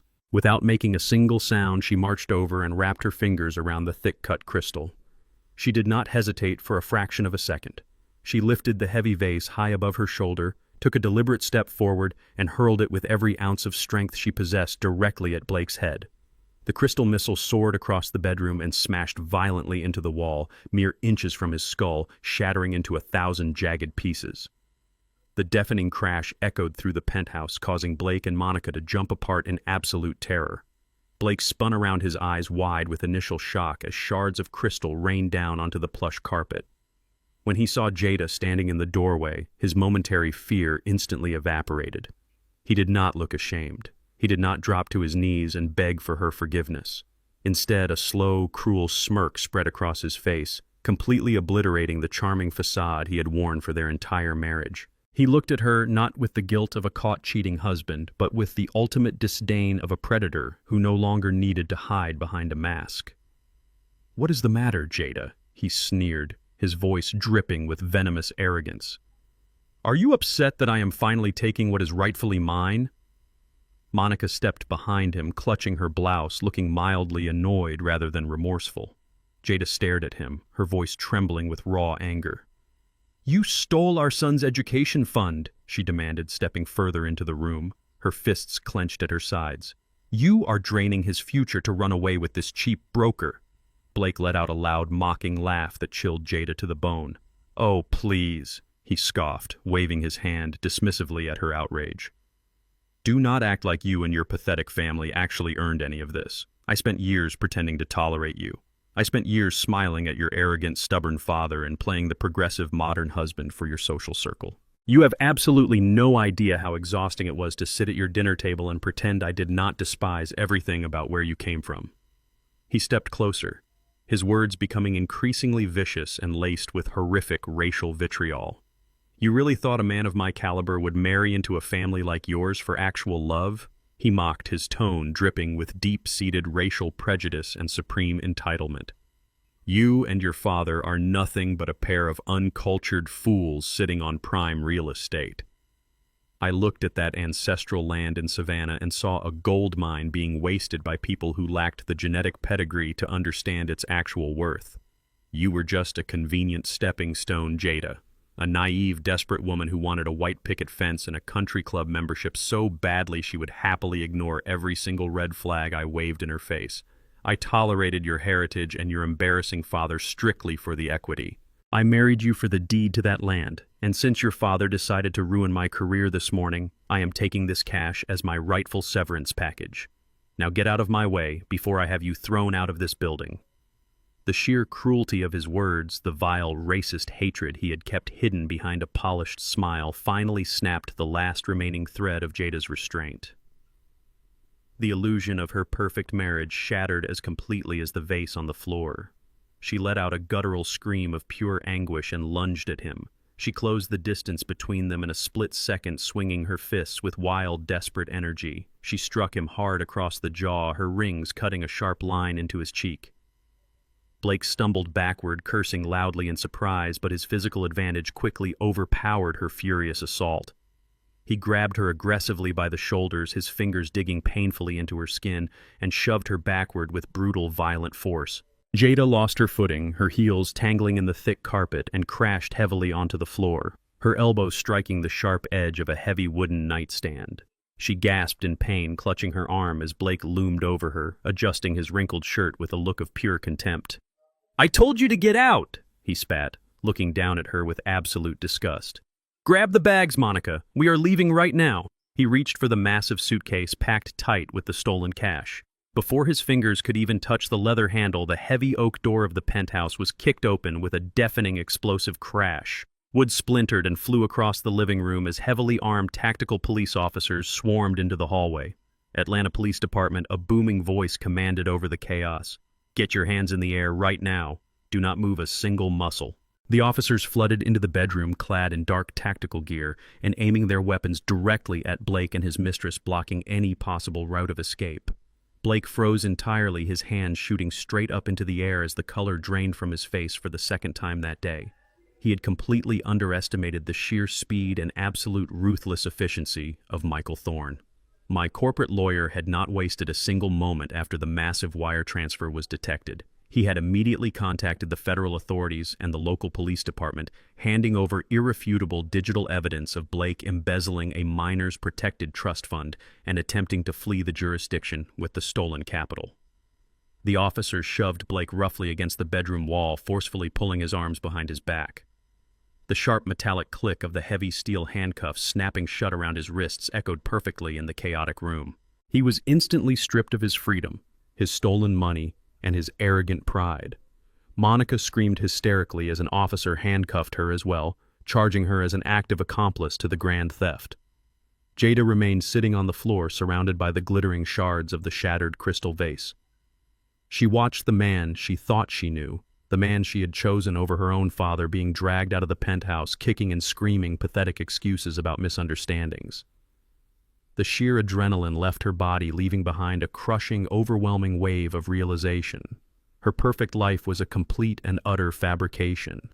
She reached into her pocket, pulled out her phone with trembling fingers, and dialed my number. I answered on the very first ring, sitting quietly in my home office. "Dad," she sobbed, her voice cracking completely as the hot, bitter tears finally began to stream down her face. "Dad, you were right. I am so sorry. I lost everything." I listened to her completely break down through the receiver. I did not gloat. I did not yell. I did not say "I told you so." I kept my voice perfectly calm, steady, and commanding, offering the solid foundation she had just realized she desperately needed. "When you are done crying, Jada," I said simply, "pack your things and come home." Blake was sitting in a maximum security county jail cell, stripped of his tailored suits and his fake corporate arrogance. Denied bail due to his blatant attempt to flee the jurisdiction with stolen funds, he was finally experiencing the very real consequences of his actions. But a criminal syndicate does not simply write off $500,000 just because the debtor is sitting behind iron bars. They do not care about the justice system.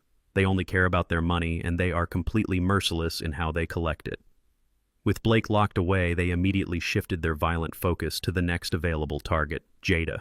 She had returned to the sprawling Buckhead mansion alone, attempting to pack her belongings, completely unaware that her husband's dangerous mess was waiting for her in the shadows. The very next night, she was abruptly jolted awake by the deafening sound of shattering glass. Massive bricks were hurled through the expensive floor-to-ceiling living room windows, sending jagged shards flying across the imported rugs. When she ran out to the driveway in a state of absolute panic, she found the grand double doors of the mansion completely vandalized. Thick, bright red paint was splashed across the pristine white columns, and the entryway looking exactly like fresh blood dripping down the steps. Pinned to the front door with a heavy hunting knife was a crude, terrifying handwritten note. It did not ask politely for an extension. It demanded an immediate payment of $50,000 by Friday, or her young son would be the next target. The luxurious fairy tale life she thought she had was officially a living, breathing nightmare. Terrified for her physical safety and her son's life, Jada frantically tore through Blake's locked filing cabinets in his home office. She needed to know exactly how deep this financial hole went. She smashed the brass locks with a heavy paperweight and pulled out thick stacks of hidden financial documents he had kept secret for years. What she found made her physically sick to her stomach. There were 3 separate high-interest loan contracts from the underground syndicate detailing exorbitant interest rates and brutal penalty clauses. But Blake had not just ruined his own financial standing. As Jada flipped to the signature pages, her heart stopped entirely. At the bottom of every single page, right next to his signature, was her own name, written in dark blue ink. Blake had meticulously forged Jada's signature on every single illicit loan contract, legally binding her to the criminal syndicate. She was officially on the hook for $500,000 of extremely dangerous debt. The man she loved, the man she had defended against her own father, had used her as a human shield against violent criminals, completely broken and out of options. Jada grabbed her son, drove straight to my townhouse, and pounded frantically on my front door. When I opened it, she collapsed completely. She did not just cry. She dropped straight down to her knees onto the hardwood floor of my foyer, weeping with a raw, agonizing desperation I had never heard from her before. "Dad, please," she begged, grabbing my hands with trembling fingers. "They are going to kill me. They are going to take your grandson." Blake forged my name on 3 different loans from the syndicate. I owe them $500,000, and they want the cash right now. "Please, Dad, I know you have it." You own the company. You have millions. Just write them a check and make this go away. I will do anything. I will work for you for the rest of my life. Just, please, save us from this." She looked up at me with terrified, swollen eyes, expecting the loving father she had known her entire life to instantly swoop in and write a blank check to erase her problems. She expected the magical billionaire bailout. But the man standing over her was no longer the soft, enabling father she had completely taken for granted. I looked down at my weeping daughter, feeling a deep, profound ache in my chest. Every paternal instinct I possessed screamed at me to transfer the funds and protect my family from harm. But I knew that handing her $500,000 in cash would teach her absolutely nothing. It would only reinforce the toxic illusion she had lived by for years, that money magically appears to fix every reckless mistake. I gently pulled my hands away from her desperate grip and took a deliberate step back. "No," I said, my voice firm and entirely unyielding. "I am not giving you a single dollar to pay off those thugs." Jada froze, her tears stalling as pure shock washed over her face. "Dad, what are you saying?" she whispered, looking at me as if I were speaking a foreign language. "I am saying that I will handle the physical safety of my grandson through my own private security channels," I explained coldly. "I will make sure no one touches him. But I will not pay a dime of that debt for you. You allowed a monster into your home. You turned a blind eye to his blatant financial abuse and his arrogant cruelty. Because you liked the luxury cars, the big mansion, and the status. You looked the other way when he humiliated me because you wanted to belong to his fake world. Now you have to face the absolute reality of your choices.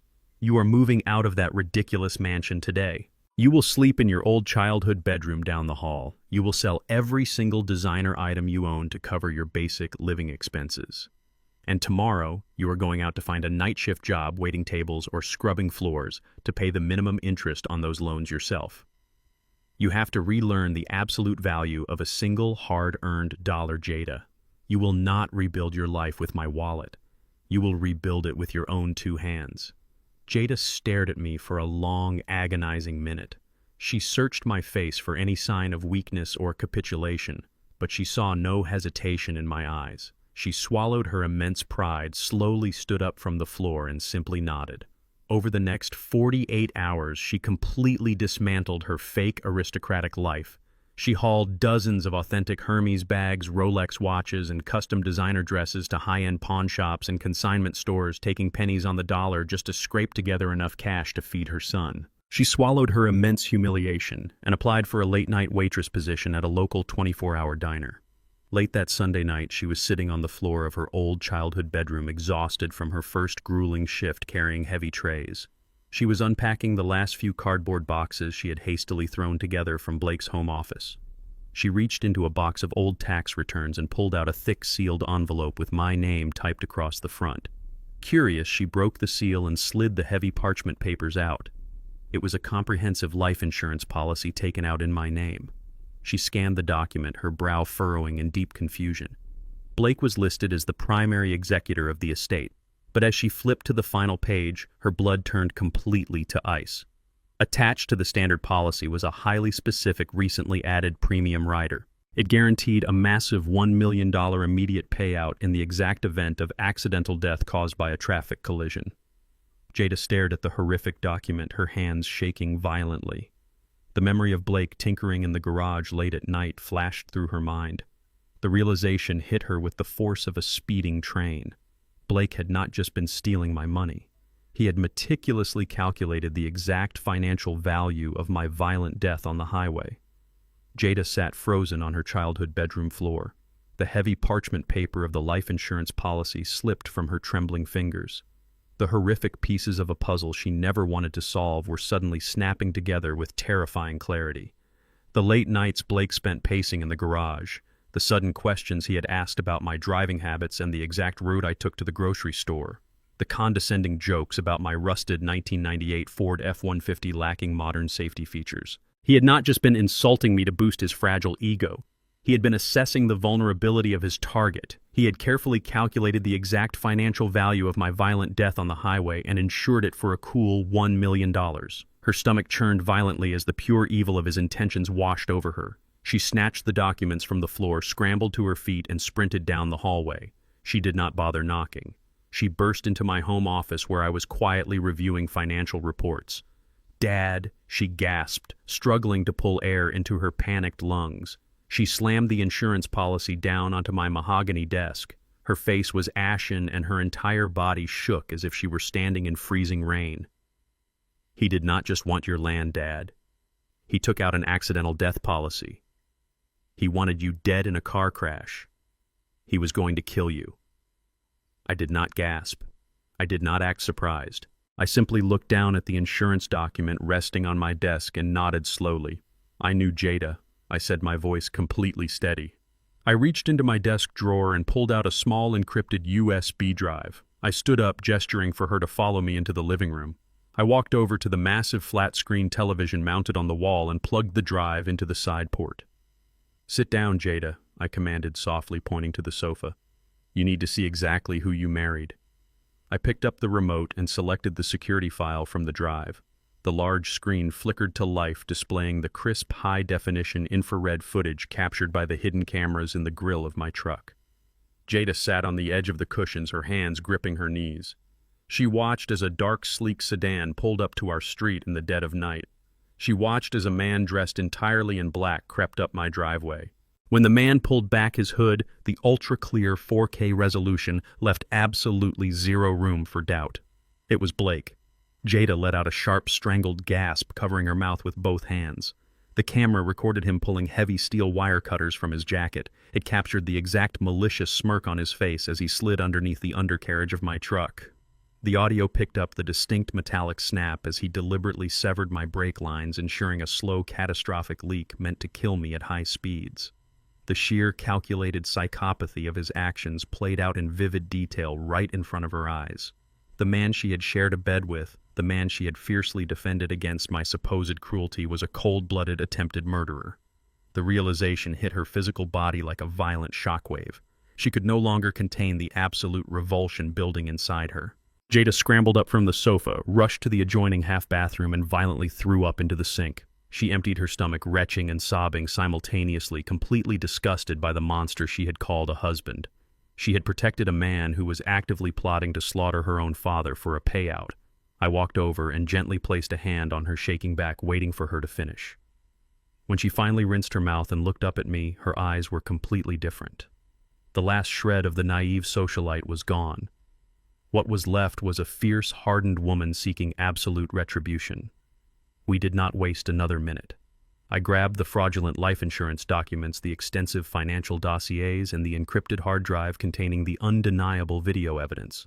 Jada walked with me to the car, her posture rigid and her face set in cold, unforgiving stone.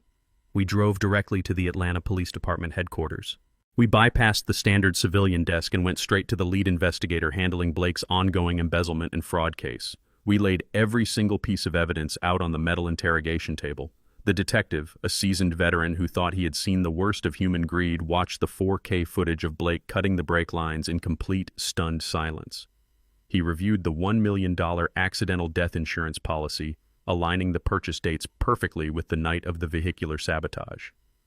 The financial motive, the premeditated planning, and the physical execution were all undeniably verified and meticulously documented.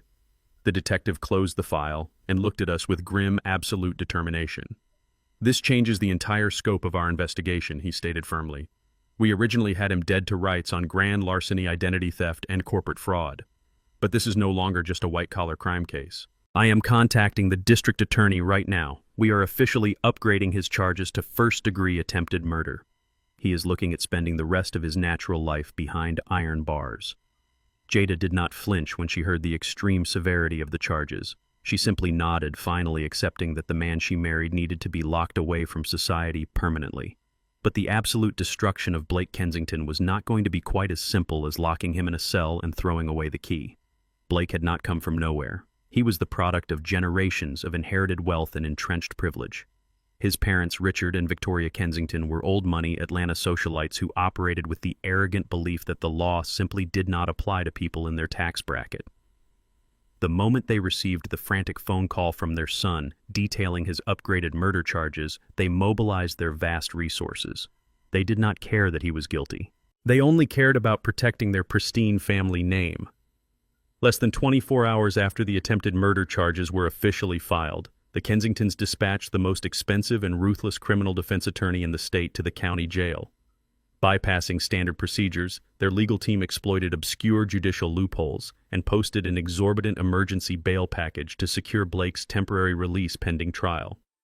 The news hit us like a sudden physical blow, but they did not stop at merely bailing him out.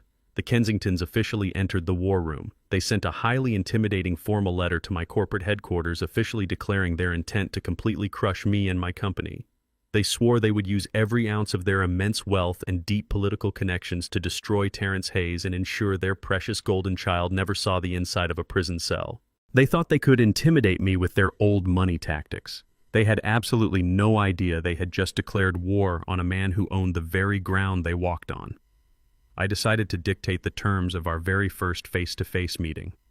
I did not invite Richard and Victoria Kensington to my pristine corporate boardroom at Hayes Holdings. I chose a rundown, dimly lit diner on the far outskirts of the city.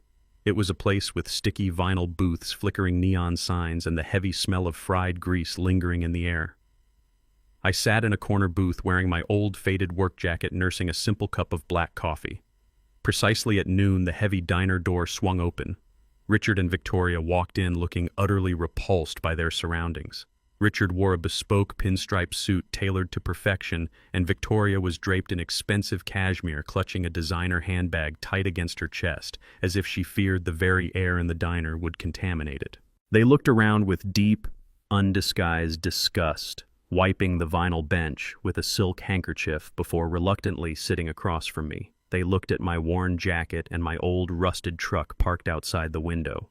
Their expressions shifted immediately from environmental disgust to pure, arrogant pity. They genuinely believed I was just a poor, desperate old man entirely out of my depth. They thought I was a helpless, uneducated pawn they could easily squash with a tiny fraction of their generational wealth. They had absolutely no idea they were sitting across from their absolute worst nightmare. Richard did not even bother to order a coffee or offer a basic, polite greeting. He reached inside his tailored jacket, pulled out a crisp gold-embossed checkbook and a heavy gold fountain pen. He quickly scribbled a number, ripped the check from the binding, and tossed it across the sticky table. It landed right next to my coffee mug. The amount was written for exactly $100,000. Victoria leaned forward, resting her manicured hands on the table, her lips curled into a cold, condescending smile. "Let us cut right to the chase, Terrence," she said, her tone dripping with elite arrogance. "We know Blake made some foolish mistakes. He got involved with the wrong people and he handled his finances poorly. But this entire attempted murder narrative you and your daughter have fabricated is completely absurd. It is a desperate, ridiculous reach from a family clearly trying to cash in on our prominent surname." Richard tapped his fingers impatiently against the vinyl booth. "That check right there is more money than you have likely seen in your entire lifetime," he stated flatly. "Consider it a generous charitable donation to your retirement fund. You are going to take that cash, call the district attorney, and drop every single one of those ridiculous criminal charges against our son immediately. You will say the brakes on your old junk truck simply gave out due to poor maintenance and that the security video is tampered with. If you do not comply, things will get incredibly difficult for you and Jada. You do not want to go to war with us, Terrence. People like you do not have the resources, the pedigree, or the stamina to sue a family like ours. We have judges on our payroll. We will drag this out in civil court for decades until you are bankrupt and completely homeless. Take the charity money, go back to your quiet little life, and let the real adults handle the situation." They sat back, crossing their arms, perfectly confident that they had just bought my permanent silence. They thought their money was the ultimate weapon against a man like me. I did not touch the check. I reached into my pocket and pulled out a simple silver lighter. I flicked the metal wheel, producing a bright, steady flame. I calmly picked up their $100,000 bribe, held the corner of the crisp paper directly to the fire, and watched as the flame quickly consumed it. The bright orange fire illuminated the sudden absolute shock on their arrogant faces. I dropped the burning ashes into the aluminum ashtray on the table, letting the thick smoke drift up between us. Richard bolted upright, his face turning bright red with outrage. "Are you completely insane?" he shouted, drawing the attention of the few patrons in the diner. I did not answer him directly. Instead, I reached into my battered leather satchel resting on the seat next to me. I pulled out a thick, heavy stack of legal documents securely bound in thick red folders. I pushed the heavy stack across the table exactly where their burned check had just rested. "These are not medical records or police reports, Richard," I said, my voice low, cold, and entirely unyielding. "These are the corporate debt acquisition files for Kensington Enterprises. You see, while you were busy trying to buy my silence this morning, I was actively buying your entire existence. Your family company has been bleeding money for years, keeping up appearances while secretly drowning in bad commercial loans. At 8 o'clock this morning, my investment firm Hayes Holdings officially purchased the entirety of your defaulted corporate debt from your panicked lenders. I now personally own $15 million of your outstanding liabilities." I leaned forward, resting my elbows on the sticky table, locking my eyes onto Richard's pale, terrified face. "I am officially your largest creditor." I stated my words, striking them like brutal physical blows. "Your massive generational wealth is a complete illusion. You are entirely leveraged on fake money, and I currently hold all the strings. Here is your ultimate reality check, Richard. You have exactly two choices today. Either your psychopathic son rots in a maximum security prison for the rest of his natural life, or tomorrow morning, I will call in every single one of those loans. I will forcefully foreclose on your corporate assets. I will seize your commercial properties, and I will personally put you and your wife out on the street with absolutely nothing. I will strip you of your country club memberships, your luxury cars, and your pristine fake reputation. You will lose absolutely everything you hold dear." The silence that followed was deafening. Victoria raised her trembling hands to her mouth, her eyes wide with unadulterated horror. The arrogant elite posture vanished completely. They finally realized that the man sitting across from them was not a poor, helpless driver to be mocked. He was the apex predator of the Atlanta financial food chain, and he had them completely surrounded with no escape route. Richard's hands shook violently as he grabbed his cell phone from his suit pocket. He did not yell. He did not threaten me anymore.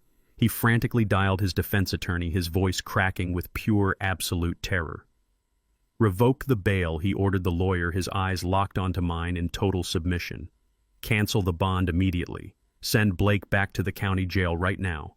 We are dropping our support." The day of the trial arrived with a heavy, oppressive atmosphere hanging over the grand downtown courthouse. I sat in the front row of the gallery, wearing my tailored charcoal suit, projecting an aura of quiet, unbreakable resolve. Jada sat next to me, her posture rigid, her face an unreadable mask of stone. When the heavy wooden doors at the side of the courtroom opened, the murmurs in the gallery instantly died down. Blake was escorted in by two armed bailiffs, and the sight of him was genuinely jarring. The pristine, tailored suits, the expensive haircuts, and the arrogant swagger of the high-powered corporate executive were entirely gone. He shuffled into the room wearing an oversized bright orange county jail jumpsuit. His wrists and ankles were bound by heavy steel chains that clinked loudly with every pathetic step he took. His face was gaunt, his skin a sickly pale gray, and dark bruised circles hung heavily beneath his sunken eyes. He looked desperately around the crowded gallery, searching the faces of the spectators for any sign of salvation. He was looking for his parents, Richard and Victoria. He was expecting the cavalry of inherited wealth to ride in and rescue him. But the mahogany benches reserved for his family were completely empty. Not a single member of the Kensington family had shown up to support him. I had completely neutralized their financial power, and he was finally facing the absolute terrifying reality of total isolation.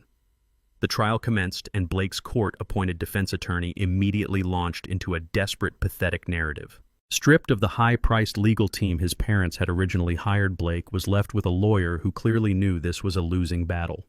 The attorney stood before the jury painting a ridiculous picture of a man driven to the absolute brink by crushing corporate expectations. He argued that Blake was suffering from an intense psychological breakdown caused by the high-stress environment of commercial real estate and the terrifying pressure of violent loan sharks. He claimed that the severed brake lines and the financial embezzlement were not the acts of a cold-blooded killer, but the frantic, misguided mistakes of a severely panicked husband trying to save his family from ruin. It was a complete insult to human intelligence. When the prosecution finally called me to the witness stand, I walked past Blake without giving him a single glance. I took the oath, placing my hand on the Bible, and sat down looking directly at the 12 men and women of the jury. I did not raise my voice. I spoke with a calm, measured clarity that commanded absolute attention. I recounted the relentless financial abuse, the blatant disrespect, and the discovery of the sabotaged truck. But the absolute fatal blow came when the prosecutor asked me about the day Blake brought a medical professional into my home. I looked at the jury and explained how Blake had attempted to forcefully strip me of my legal autonomy by declaring me severely demented. The prosecutor then submitted Exhibit 42 into evidence. It was an audio recording Michael Thorne had secured just days prior. Michael had tracked down the fraudulent physician Dr. Evans and offered him a simple choice: testify to the truth or face federal fraud charges alongside Blake.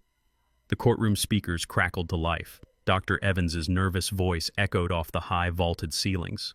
The doctor explicitly confessed that Blake Kensington had paid him $10,000 in cash to sign a blank medical certificate. He admitted on the recording that he knew I was in perfect mental health, but Blake had demanded a diagnosis of advanced Alzheimer's disease, specifically to seize control of my Savannah land and my financial trusts.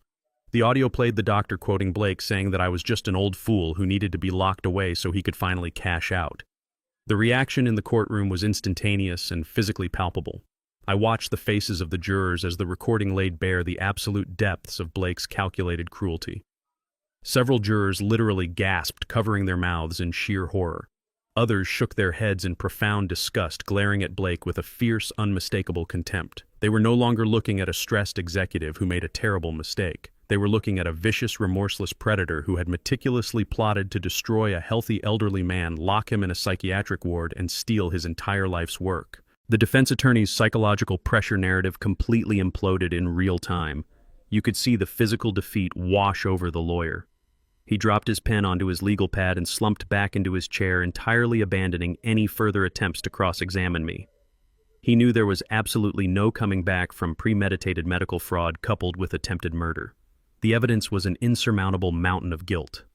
Blake's hands trembled violently on the defense table as he realized that every single lie he had ever told was now exposed to the blinding light of public justice. The pristine image of the wealthy, successful businessman was entirely dead. He was exposed as a common, ruthless thief and a cowardly attempted murderer. The jury did not need to deliberate for long. The sheer weight of his malicious intent had sealed his fate long before the closing arguments even began. Pushed entirely into a corner with absolutely no remaining avenues of escape, the last fragile thread of Blake's sanity violently snapped. He could not accept that he had been completely outsmarted and utterly destroyed by the very man he had mocked in his driveway. As I stepped down from the witness stand, Blake suddenly leaped out of his chair, knocking it backward with a loud crash. His face was contorted into a mask of pure, unadulterated, psychotic rage. The heavy steel chains around his ankles clanked aggressively as he lunged toward the wooden barricade separating us. He pointed a shaking finger directly at my face and unleashed a torrent of the most vile, despicable, racist hatred I had ever heard in my entire life. He screamed that I was nothing but a filthy street driver who had gotten lucky.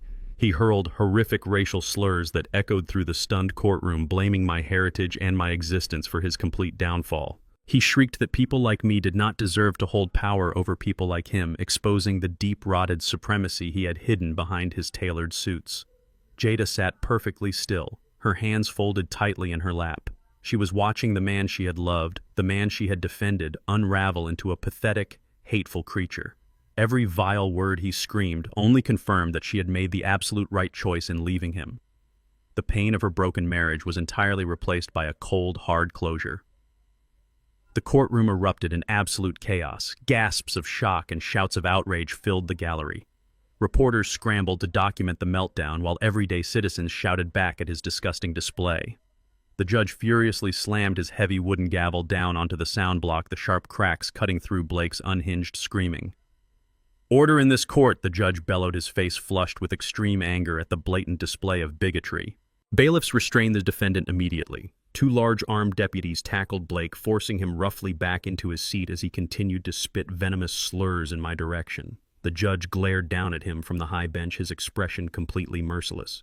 "Mr. Kensington, you have just removed any microscopic shred of leniency this court might have ever considered extending to you," the judge declared, his voice a booming thunderclap of absolute finality. I stood calmly in the aisle, adjusting my suit jacket. Blake had just hammered the final nail into his own coffin. The silence in the courtroom following the judge's furious reprimand was absolute and heavy. The air felt thick with the undeniable weight of impending justice. The judge adjusted his thick dark robes and looked down at Blake with an expression of pure, unfiltered disgust. He did not see a misguided corporate executive. He saw a cowardly, vicious predator who had attempted to murder his own family for a financial payout. The judge picked up a stack of legal papers detailing the horrific scope of the crimes and cleared his throat. "Blake Kensington," the judge began, his voice booming across the grand mahogany walls. "You have demonstrated a complete and utter lack of basic human decency. You forged medical documents to steal from an elderly man you embezzled from a protected trust fund, and you actively sabotaged a motor vehicle with the explicit intent to commit murder. Your actions are vile, calculated, and entirely unforgivable. Society must be completely protected from a man of your monstrous nature." The judge paused, letting his cold gaze pierce right through Blake's trembling frame. "It is the ruling of this court that you are guilty on all charges. For the crimes of grand larceny, elder abuse, medical fraud, and first-degree attempted murder, I hereby sentence you to 15 consecutive years in a maximum security state penitentiary. This sentence is to be served in its entirety with absolutely zero possibility of early release or parole." The heavy wooden gavel slammed down onto the sound block with a deafening final crack, sealing Blake's fate forever. The reality of losing 15 years of his life inside a concrete box finally shattered Blake completely. His legs gave out from underneath him, and he collapsed heavily against the defense table, weeping with loud, agonizing sobs. The arrogant racist monster who had just screamed slurs across the courtroom was instantly reduced to a pathetic, wailing child. He turned his tear-streaked face toward the gallery, his eyes darting frantically until they locked onto Jada. "Jada, please," he cried out, his voice cracking hysterically. "Do not leave me. You are my wife. You promised to stand by me. Please wait for me, Jada. I am so sorry. I love you." He reached his chained hands out toward her, begging for a microscopic shred of the loyalty he had so viciously abused. Jada did not cry. She did not flinch or look away. She stood up from the wooden bench, her posture straight and her face carved from cold, unforgiving stone. She walked slowly down the center aisle, ignoring the shocked murmurs of the reporters and the spectators. The armed bailiffs stepped aside instinctively, allowing her to approach the wooden barricade separating the gallery from the defense tables. Jada reached into her sleek leather tote bag and pulled out a thick, stapled packet of legal documents. They were the finalized absolute divorce decrees Michael Thorne had expedited through the family courts. She stopped right in front of Blake, looking down at his pathetic, weeping face with absolute revulsion. She picked up a heavy black ink pen resting on the defense attorney's desk. Without breaking eye contact with the man who had ruined her life, she flipped to the final page and signed her name with bold, sharp, aggressive strokes. She did not hand the papers to his lawyer. She lifted the thick, heavy packet and threw it directly into Blake's chest. The papers hit him hard, scattering across his bright orange jumpsuit and falling onto the courtroom floor. "We are entirely done," Jada stated, her voice a low, lethal whisper that echoed perfectly in the silent room. "Have a nice life in a cage." She turned her back on him completely and walked away. Blake shrieked her name, thrashing violently against his chains as the two armed deputies grabbed him by the shoulders and forcefully dragged his kicking, screaming body through the heavy side doors leading directly to the holding cells. Jada pushed through the heavy brass doors of the downtown courthouse and stepped out onto the wide concrete stairs. The bright, warm Atlanta sunlight hit her face, and for the first time in months, she took a massive, deep breath of fresh air. The toxic, suffocating weight of her marriage had finally been permanently removed from her shoulders. She felt a profound, immense sense of liberation washing over her entire body. The legal nightmare was officially over. Blake was locked away, the divorce was signed, and she was finally free to rebuild her life on a foundation of absolute truth and hard work. She walked down the steps toward her modest used sedan, feeling a quiet, swelling pride in the humble, honest life she was currently living. She drove directly to the local diner, where she had taken a job waiting tables, ready to start her evening shift with a genuine smile on her face. She spent the next 8 hours carrying heavy trays, serving food, and earning her own money $1 at a time. She felt safe. She felt protected by the finality of the justice system. But Jada was entirely unaware of the dark, terrifying reality lurking just beyond the jurisdiction of a courtroom judge. The criminal justice system had only handled Blake's legal crimes against his family. The judge's gavel did not erase the $500,000 owed to the ruthless underground lending syndicate. The criminal underworld did not care about court verdicts, divorce papers, or prison sentences.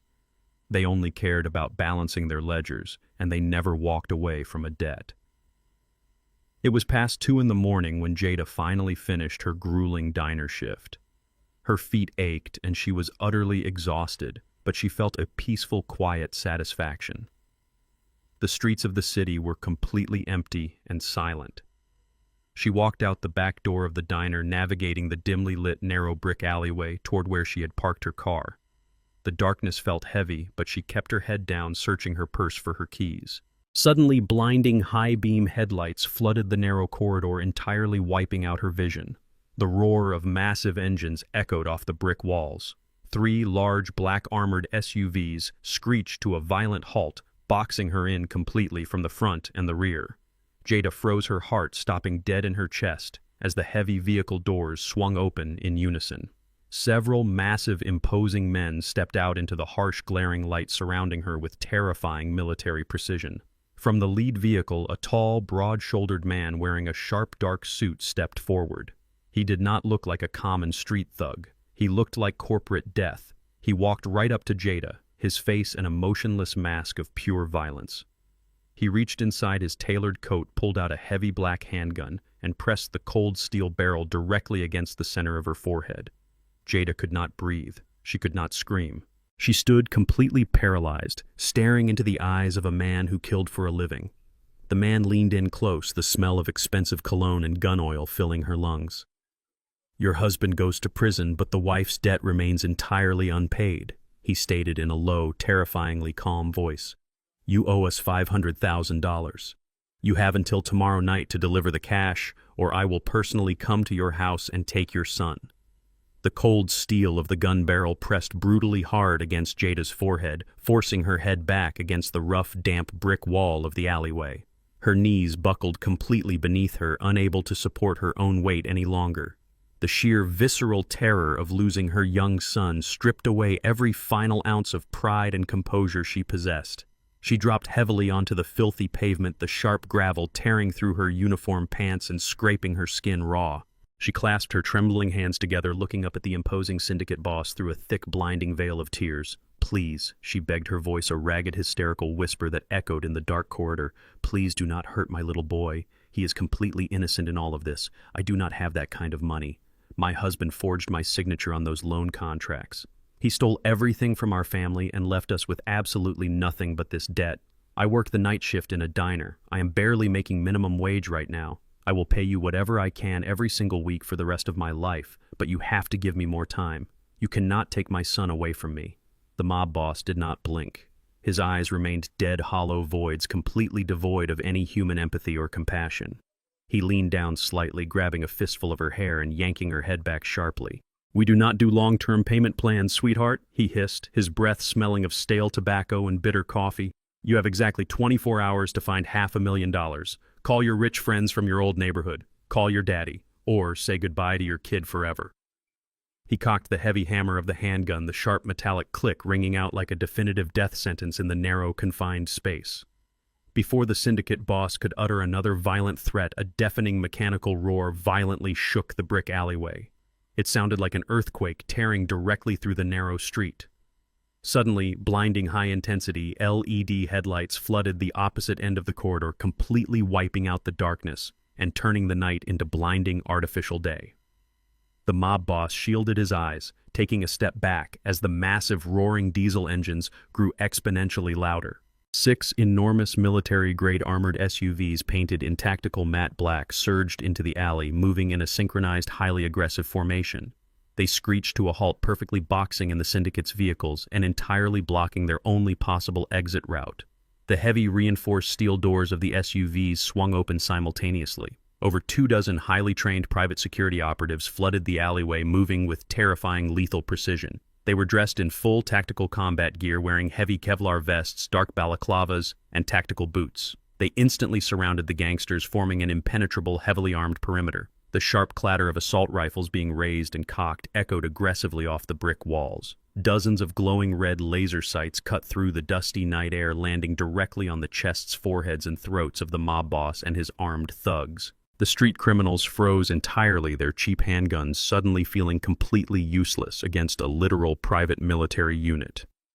From the lead armored vehicle, the heavy rear door opened smoothly. I stepped out into the glaring headlights. I was not wearing my tailored corporate boardroom suits. I wore a heavy, dark wool trench coat, my posture completely straight and my expression radiating an absolutely lethal frozen calm. I walked slowly and deliberately down the center of the alley. The tactical operatives parted seamlessly to let me pass through their perimeter. Right beside me walked Michael Thorne, carrying a thick leather briefcase, his eyes scanning the trapped gangsters with absolute professional disdain. I did not look at the guns pointed in my direction. I kept my eyes locked entirely on the man who had dared to put a weapon to my daughter's head. I walked until I was standing less than 3 feet away from him, ignoring the deadly tension vibrating in the humid air. The mob boss slowly lowered his handgun, his arrogant demeanor entirely crushed by the overwhelming display of raw, unrestricted power. He realized instantly that he had brought a common street gang to a full-scale corporate war. Michael Thorne stepped forward, bridging the gap between me and the terrified syndicate leader. He unclasped his leather briefcase, pulled out a thick-bound legal document, and slapped it violently against the hood of the mob boss's vehicle. "We are not here to engage in a pathetic street shootout," Michael stated, his voice slicing through the heavy silence like a sharpened razor blade. "We are here to execute a hostile corporate takeover." Michael pointed a sharp, manicured finger directly at the legal document resting on the metal hood. "That is the complete ownership portfolio of Apex Logistics. It is the primary corporate shell company you and your criminal associates use to launder millions of dollars of illicit street money through the commercial real estate market in Atlanta." I took a deliberate step closer, forcing the mob boss to look directly into my eyes. The man was visibly sweating profusely, his prior confidence completely evaporated. "I just bought a controlling 90% stake in your entire money laundering operation," I said, my voice low, cold, and rumbling with absolute, unquestionable authority. "I own your corporate ledgers. I own your real estate fronts. I own the exact bank accounts you use to clean your dirty cash. I effectively own your entire criminal existence." I leaned in so close I could see the sheer panic dilating his pupils under the harsh headlights.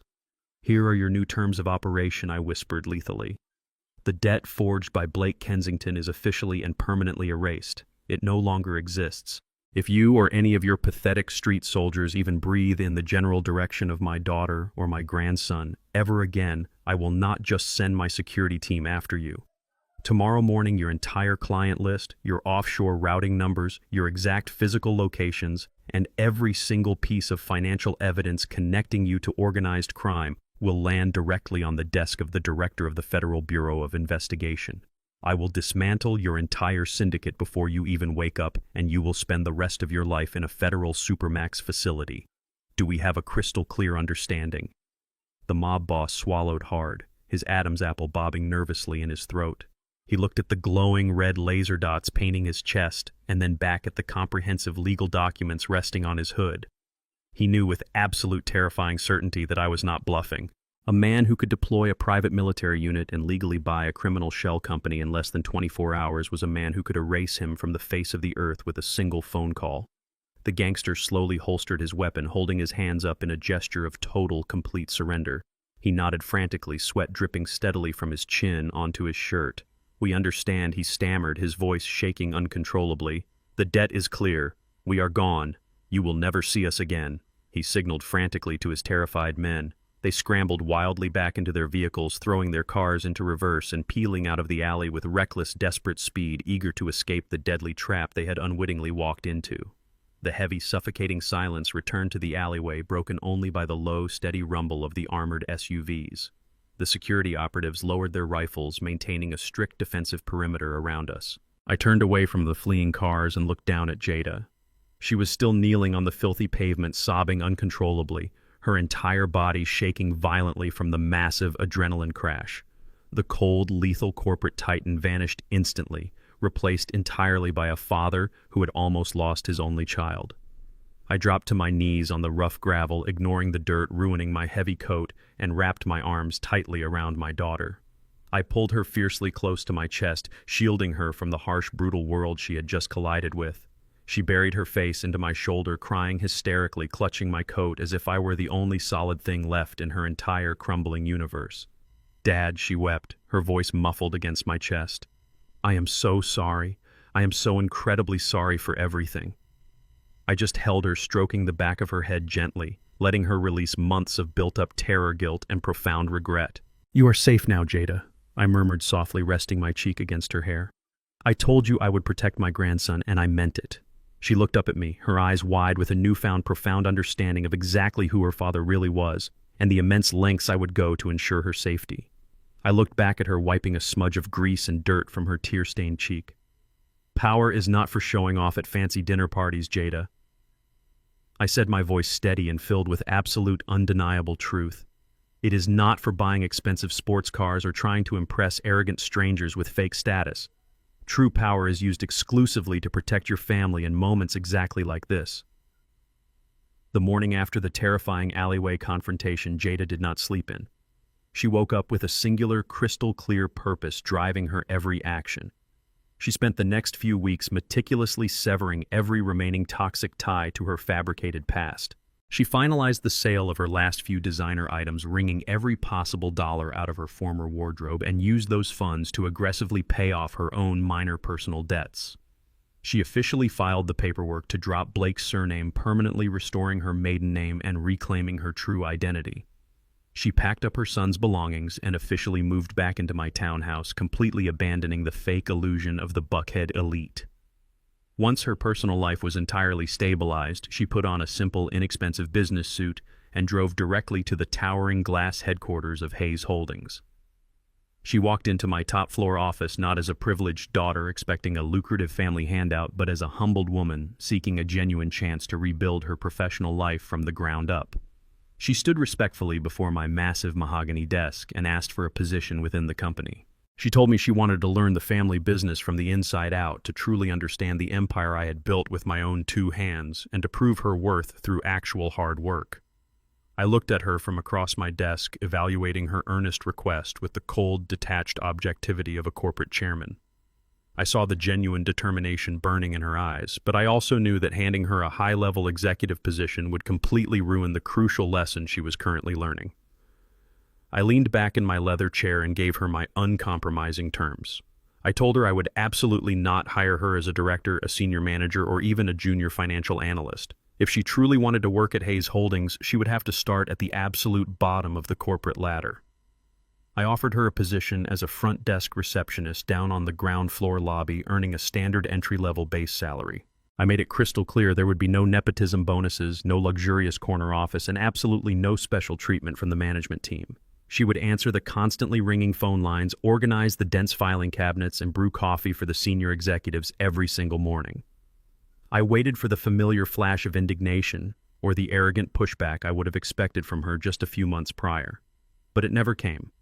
Jada did not argue, complain, or try to aggressively negotiate better terms. She simply nodded, accepted the harsh conditions without a flinch, and asked what time she needed to clock in for her very first shift. The very next morning, Jada took her place behind the sleek marble reception desk in the main lobby. She swallowed her immense lingering pride and threw herself entirely into the grueling, mundane work. She rapidly learned how to route complex international calls, manage aggressive vendor schedules, and coordinate massive executive board meetings without making errors. She brewed the morning coffee, ensuring every senior partner had exactly what they needed before the chaotic business day began. She took the crowded public commuter train to work every single day, packing a homemade lunch in a paper bag to save her meager hourly wages. Whenever she made a mistake, she owned it immediately and corrected it without making defensive excuses.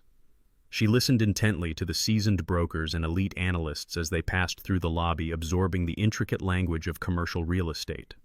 She was no longer performing for a fake social circle of wealthy housewives. She was grinding daily, building thick calluses on her hands and fortifying her character. She watched how hard the everyday employees worked to feed their families, and a profound, deep-seated respect for honest labor completely replaced her former superficial arrogance. 2 entire years passed in a blur of relentless, disciplined hard work. The transformation in my daughter was absolutely remarkable. She was no longer the naive, vulnerable woman who could be easily manipulated by flashy cars or fake smiles. The grueling hours behind the reception desk had forged her into a sharp, highly observant, and fiercely independent professional. She eventually earned a well-deserved promotion to a junior project coordinator role, not because she was the boss's daughter, but because her department manager specifically requested her due to her flawless organizational skills and relentless work ethic. She managed her modest salary with extreme precision, saving a substantial portion every month and securing her son's future without ever asking me for a single dime of financial assistance. She learned how to read complex financial spreadsheets, spot subtle market trends, and accurately evaluate commercial property values. But more importantly, she learned the absolute paramount value of loyalty. She saw firsthand how I treated my employees with respect, and how that respect was returned in the form of fierce, unwavering dedication to the company.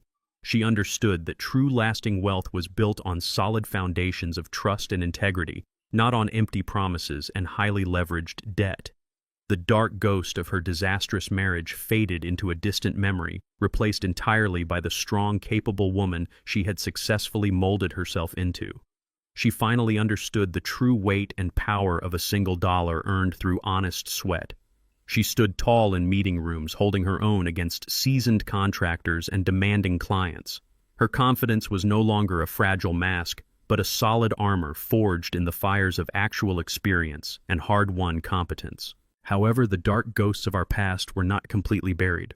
Richard and Victoria Kensington had spent the last 2 years quietly seething in the humiliating shadow of their massive financial defeat.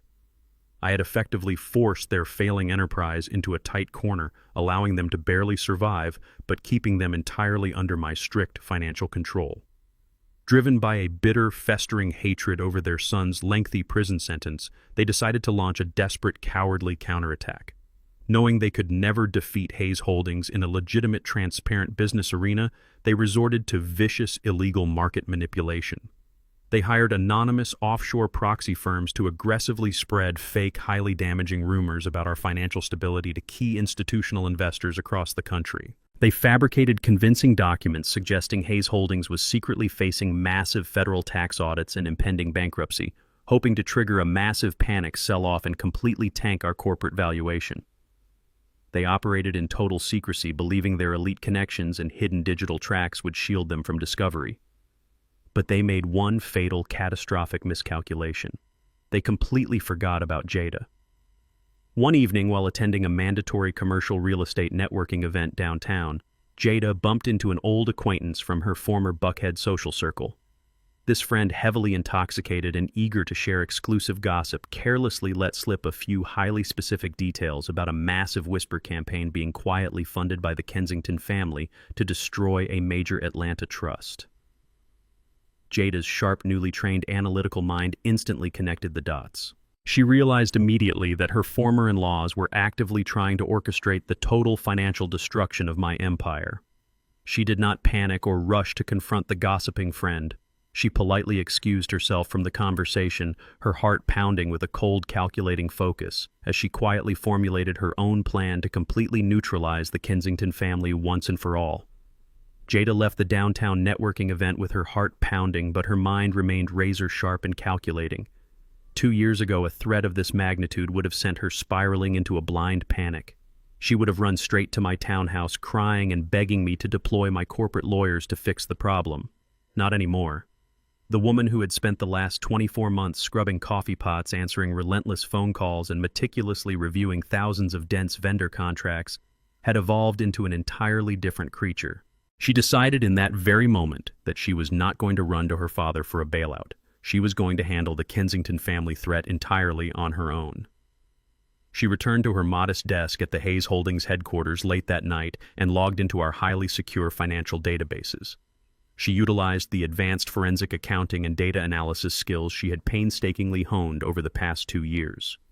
She knew exactly how arrogant families like the Kensingtons operated. They believed they were untouchable, so they were often incredibly sloppy, leaving massive digital footprints hidden just beneath shallow layers of outdated corporate shell structures. Jada spent the entire weekend locked inside her home office, refusing to sleep or eat. She meticulously cross-referenced the names of the offshore proxy firms the drunken acquaintance had carelessly mentioned. She tracked global routing numbers, tracing the dark funding back to a convoluted series of dummy corporations registered in the Cayman Islands. It was a tedious, grueling, and mentally exhausting process, but her focus was absolutely unbreakable.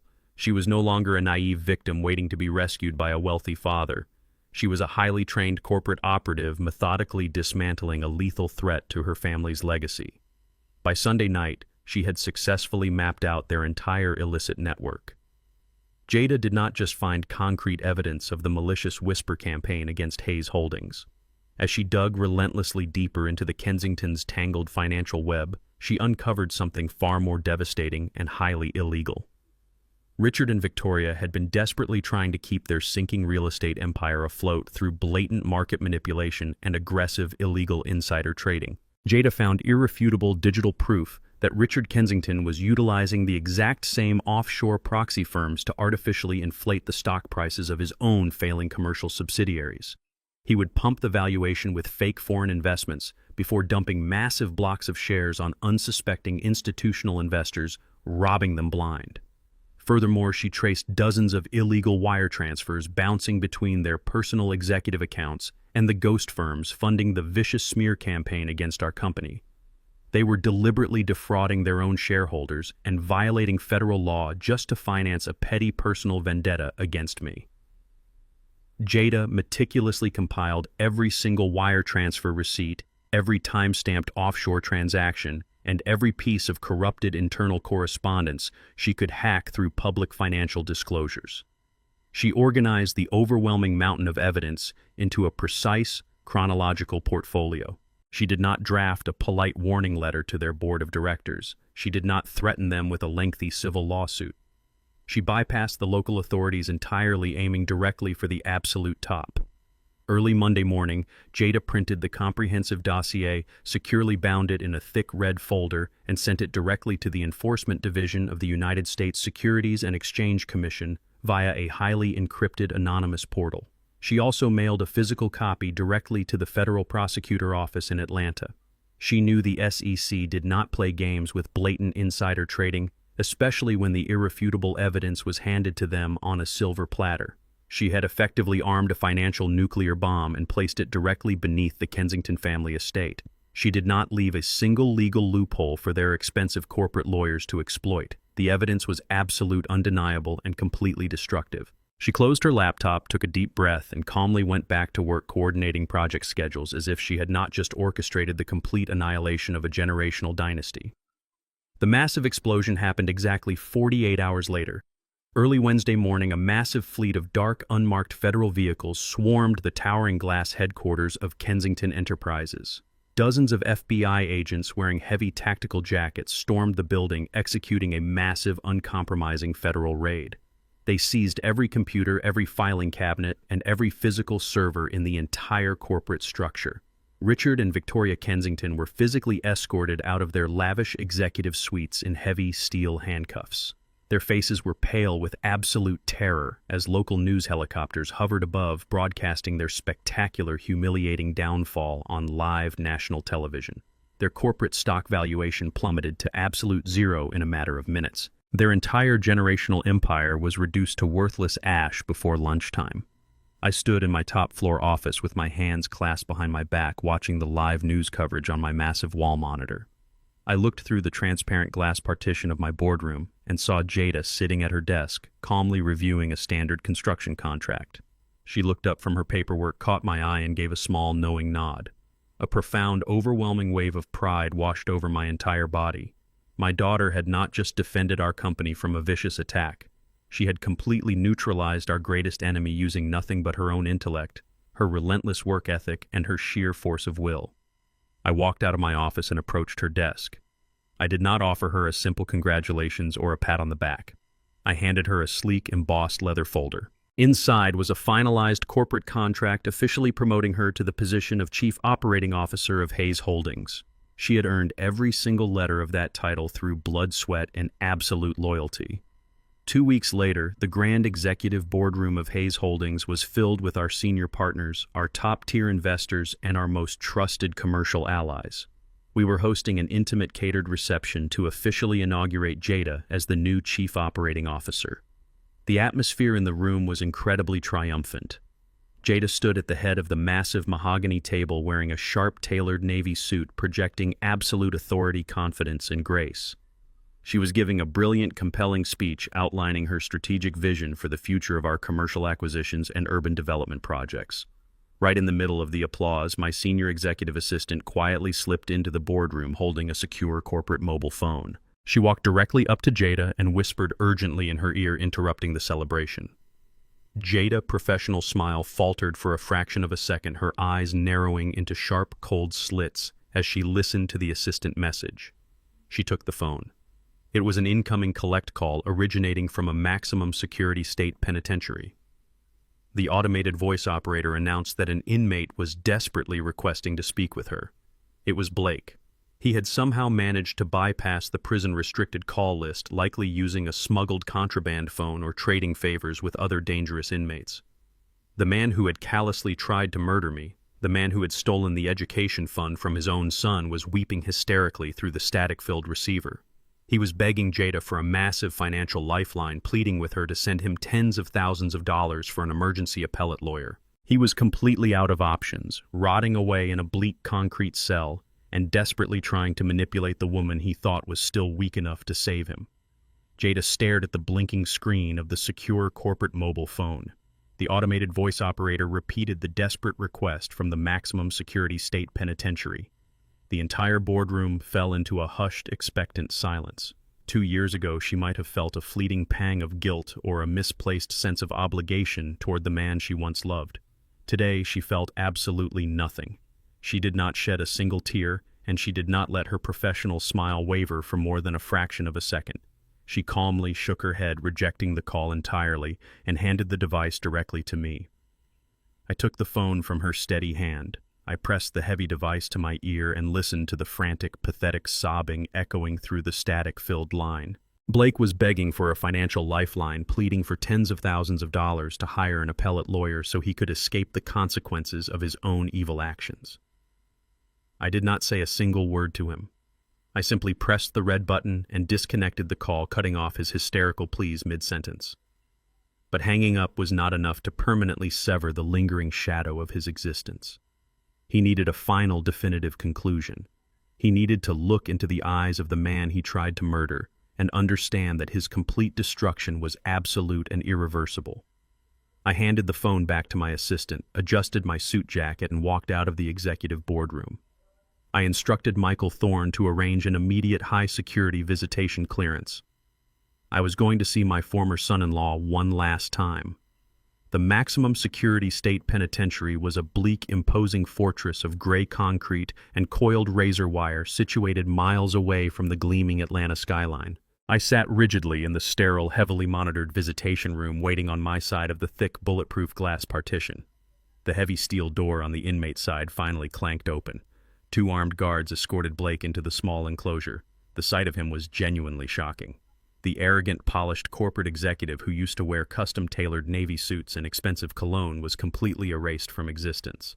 Blake was visibly malnourished, his cheekbones jutting out sharply against his pale, sickly skin. His once immaculate hair was thinning rapidly, falling out in uneven patches due to the sheer crushing stress of his brutal environment. He wore an oversized, faded orange jumpsuit that hung loosely off his shrunken, defeated frame. When he saw me sitting across from him, his sunken eyes widened in a mix of profound terror and desperate, pathetic hope. He scrambled into the metal chair, grabbing the black plastic telephone receiver with violently trembling hands. I slowly picked up my receiver, holding it to my ear. "Terrence," he sobbed, his voice a hollow, raspy whisper. "Thank God you came. Please, you have to help me. I am dying in here. They treat me like an animal. I made a mistake, I know I did, but I do not deserve this. Please just give me a loan for an appeals lawyer. I will sign anything you want. I will confess to whatever you need. Just get me out of this concrete box. I beg you." I stared at him through the thick, smudged glass. I did not feel a single ounce of anger. I did not feel the urge to yell or mock his pathetic, ruined state. My voice was incredibly low, entirely devoid of emotion and sharp as a scalpel. "You called me just the driver," I stated, my words cutting cleanly through his hysterical sobbing. "Do you remember that night, Blake? You tossed your keys at my chest in front of 70 elite guests and ordered me to park your car like a servant. You thought you were insulting me. You thought you were putting me in my proper place." Blake swallowed hard, fresh tears streaming down his hollow cheeks, but he could not look away from my unwavering gaze. "You were absolutely right, Blake," I continued, my tone dropping to a chilling, definitive whisper. "I am the driver. I am the man holding the wheel, directing the entire destiny of my family and my empire. I steer the course and I protect the passengers. And you were nothing but a terrible, ungrateful hitchhiker who tried to hijack the vehicle. So I did exactly what a good driver does. I kicked you to the curb and I left you choking on my exhaust." I leaned slightly closer to the thick glass, ensuring my final words would haunt his every waking moment. "This is your permanent reality now. You will rot in this cage until your sentence is complete. Do not ever attempt to call my daughter or my grandson again. If you ever try to reach out to my family, I will personally ensure your remaining years in this facility are a living, breathing nightmare." I did not wait for his pathetic response. I did not want to hear another fabricated apology or another desperate plea for unearned mercy. I slowly placed the heavy black plastic receiver back onto its metal cradle, severing our communication entirely. Blake realized with absolute paralyzing clarity that his final microscopic sliver of hope had just been completely extinguished. He dropped his receiver and slammed his open palms violently against the thick bulletproof glass. He screamed my name, his face contorted in a mask of pure, unadulterated agony and utter despair. His muffled shrieks barely penetrated the heavy soundproof barrier between us.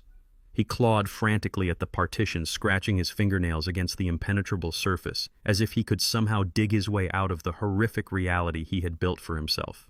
The 2 armed guards immediately stepped forward, grabbing him aggressively by the shoulders and dragging him backward away from the glass. I did not stay to watch the rest of his humiliating meltdown.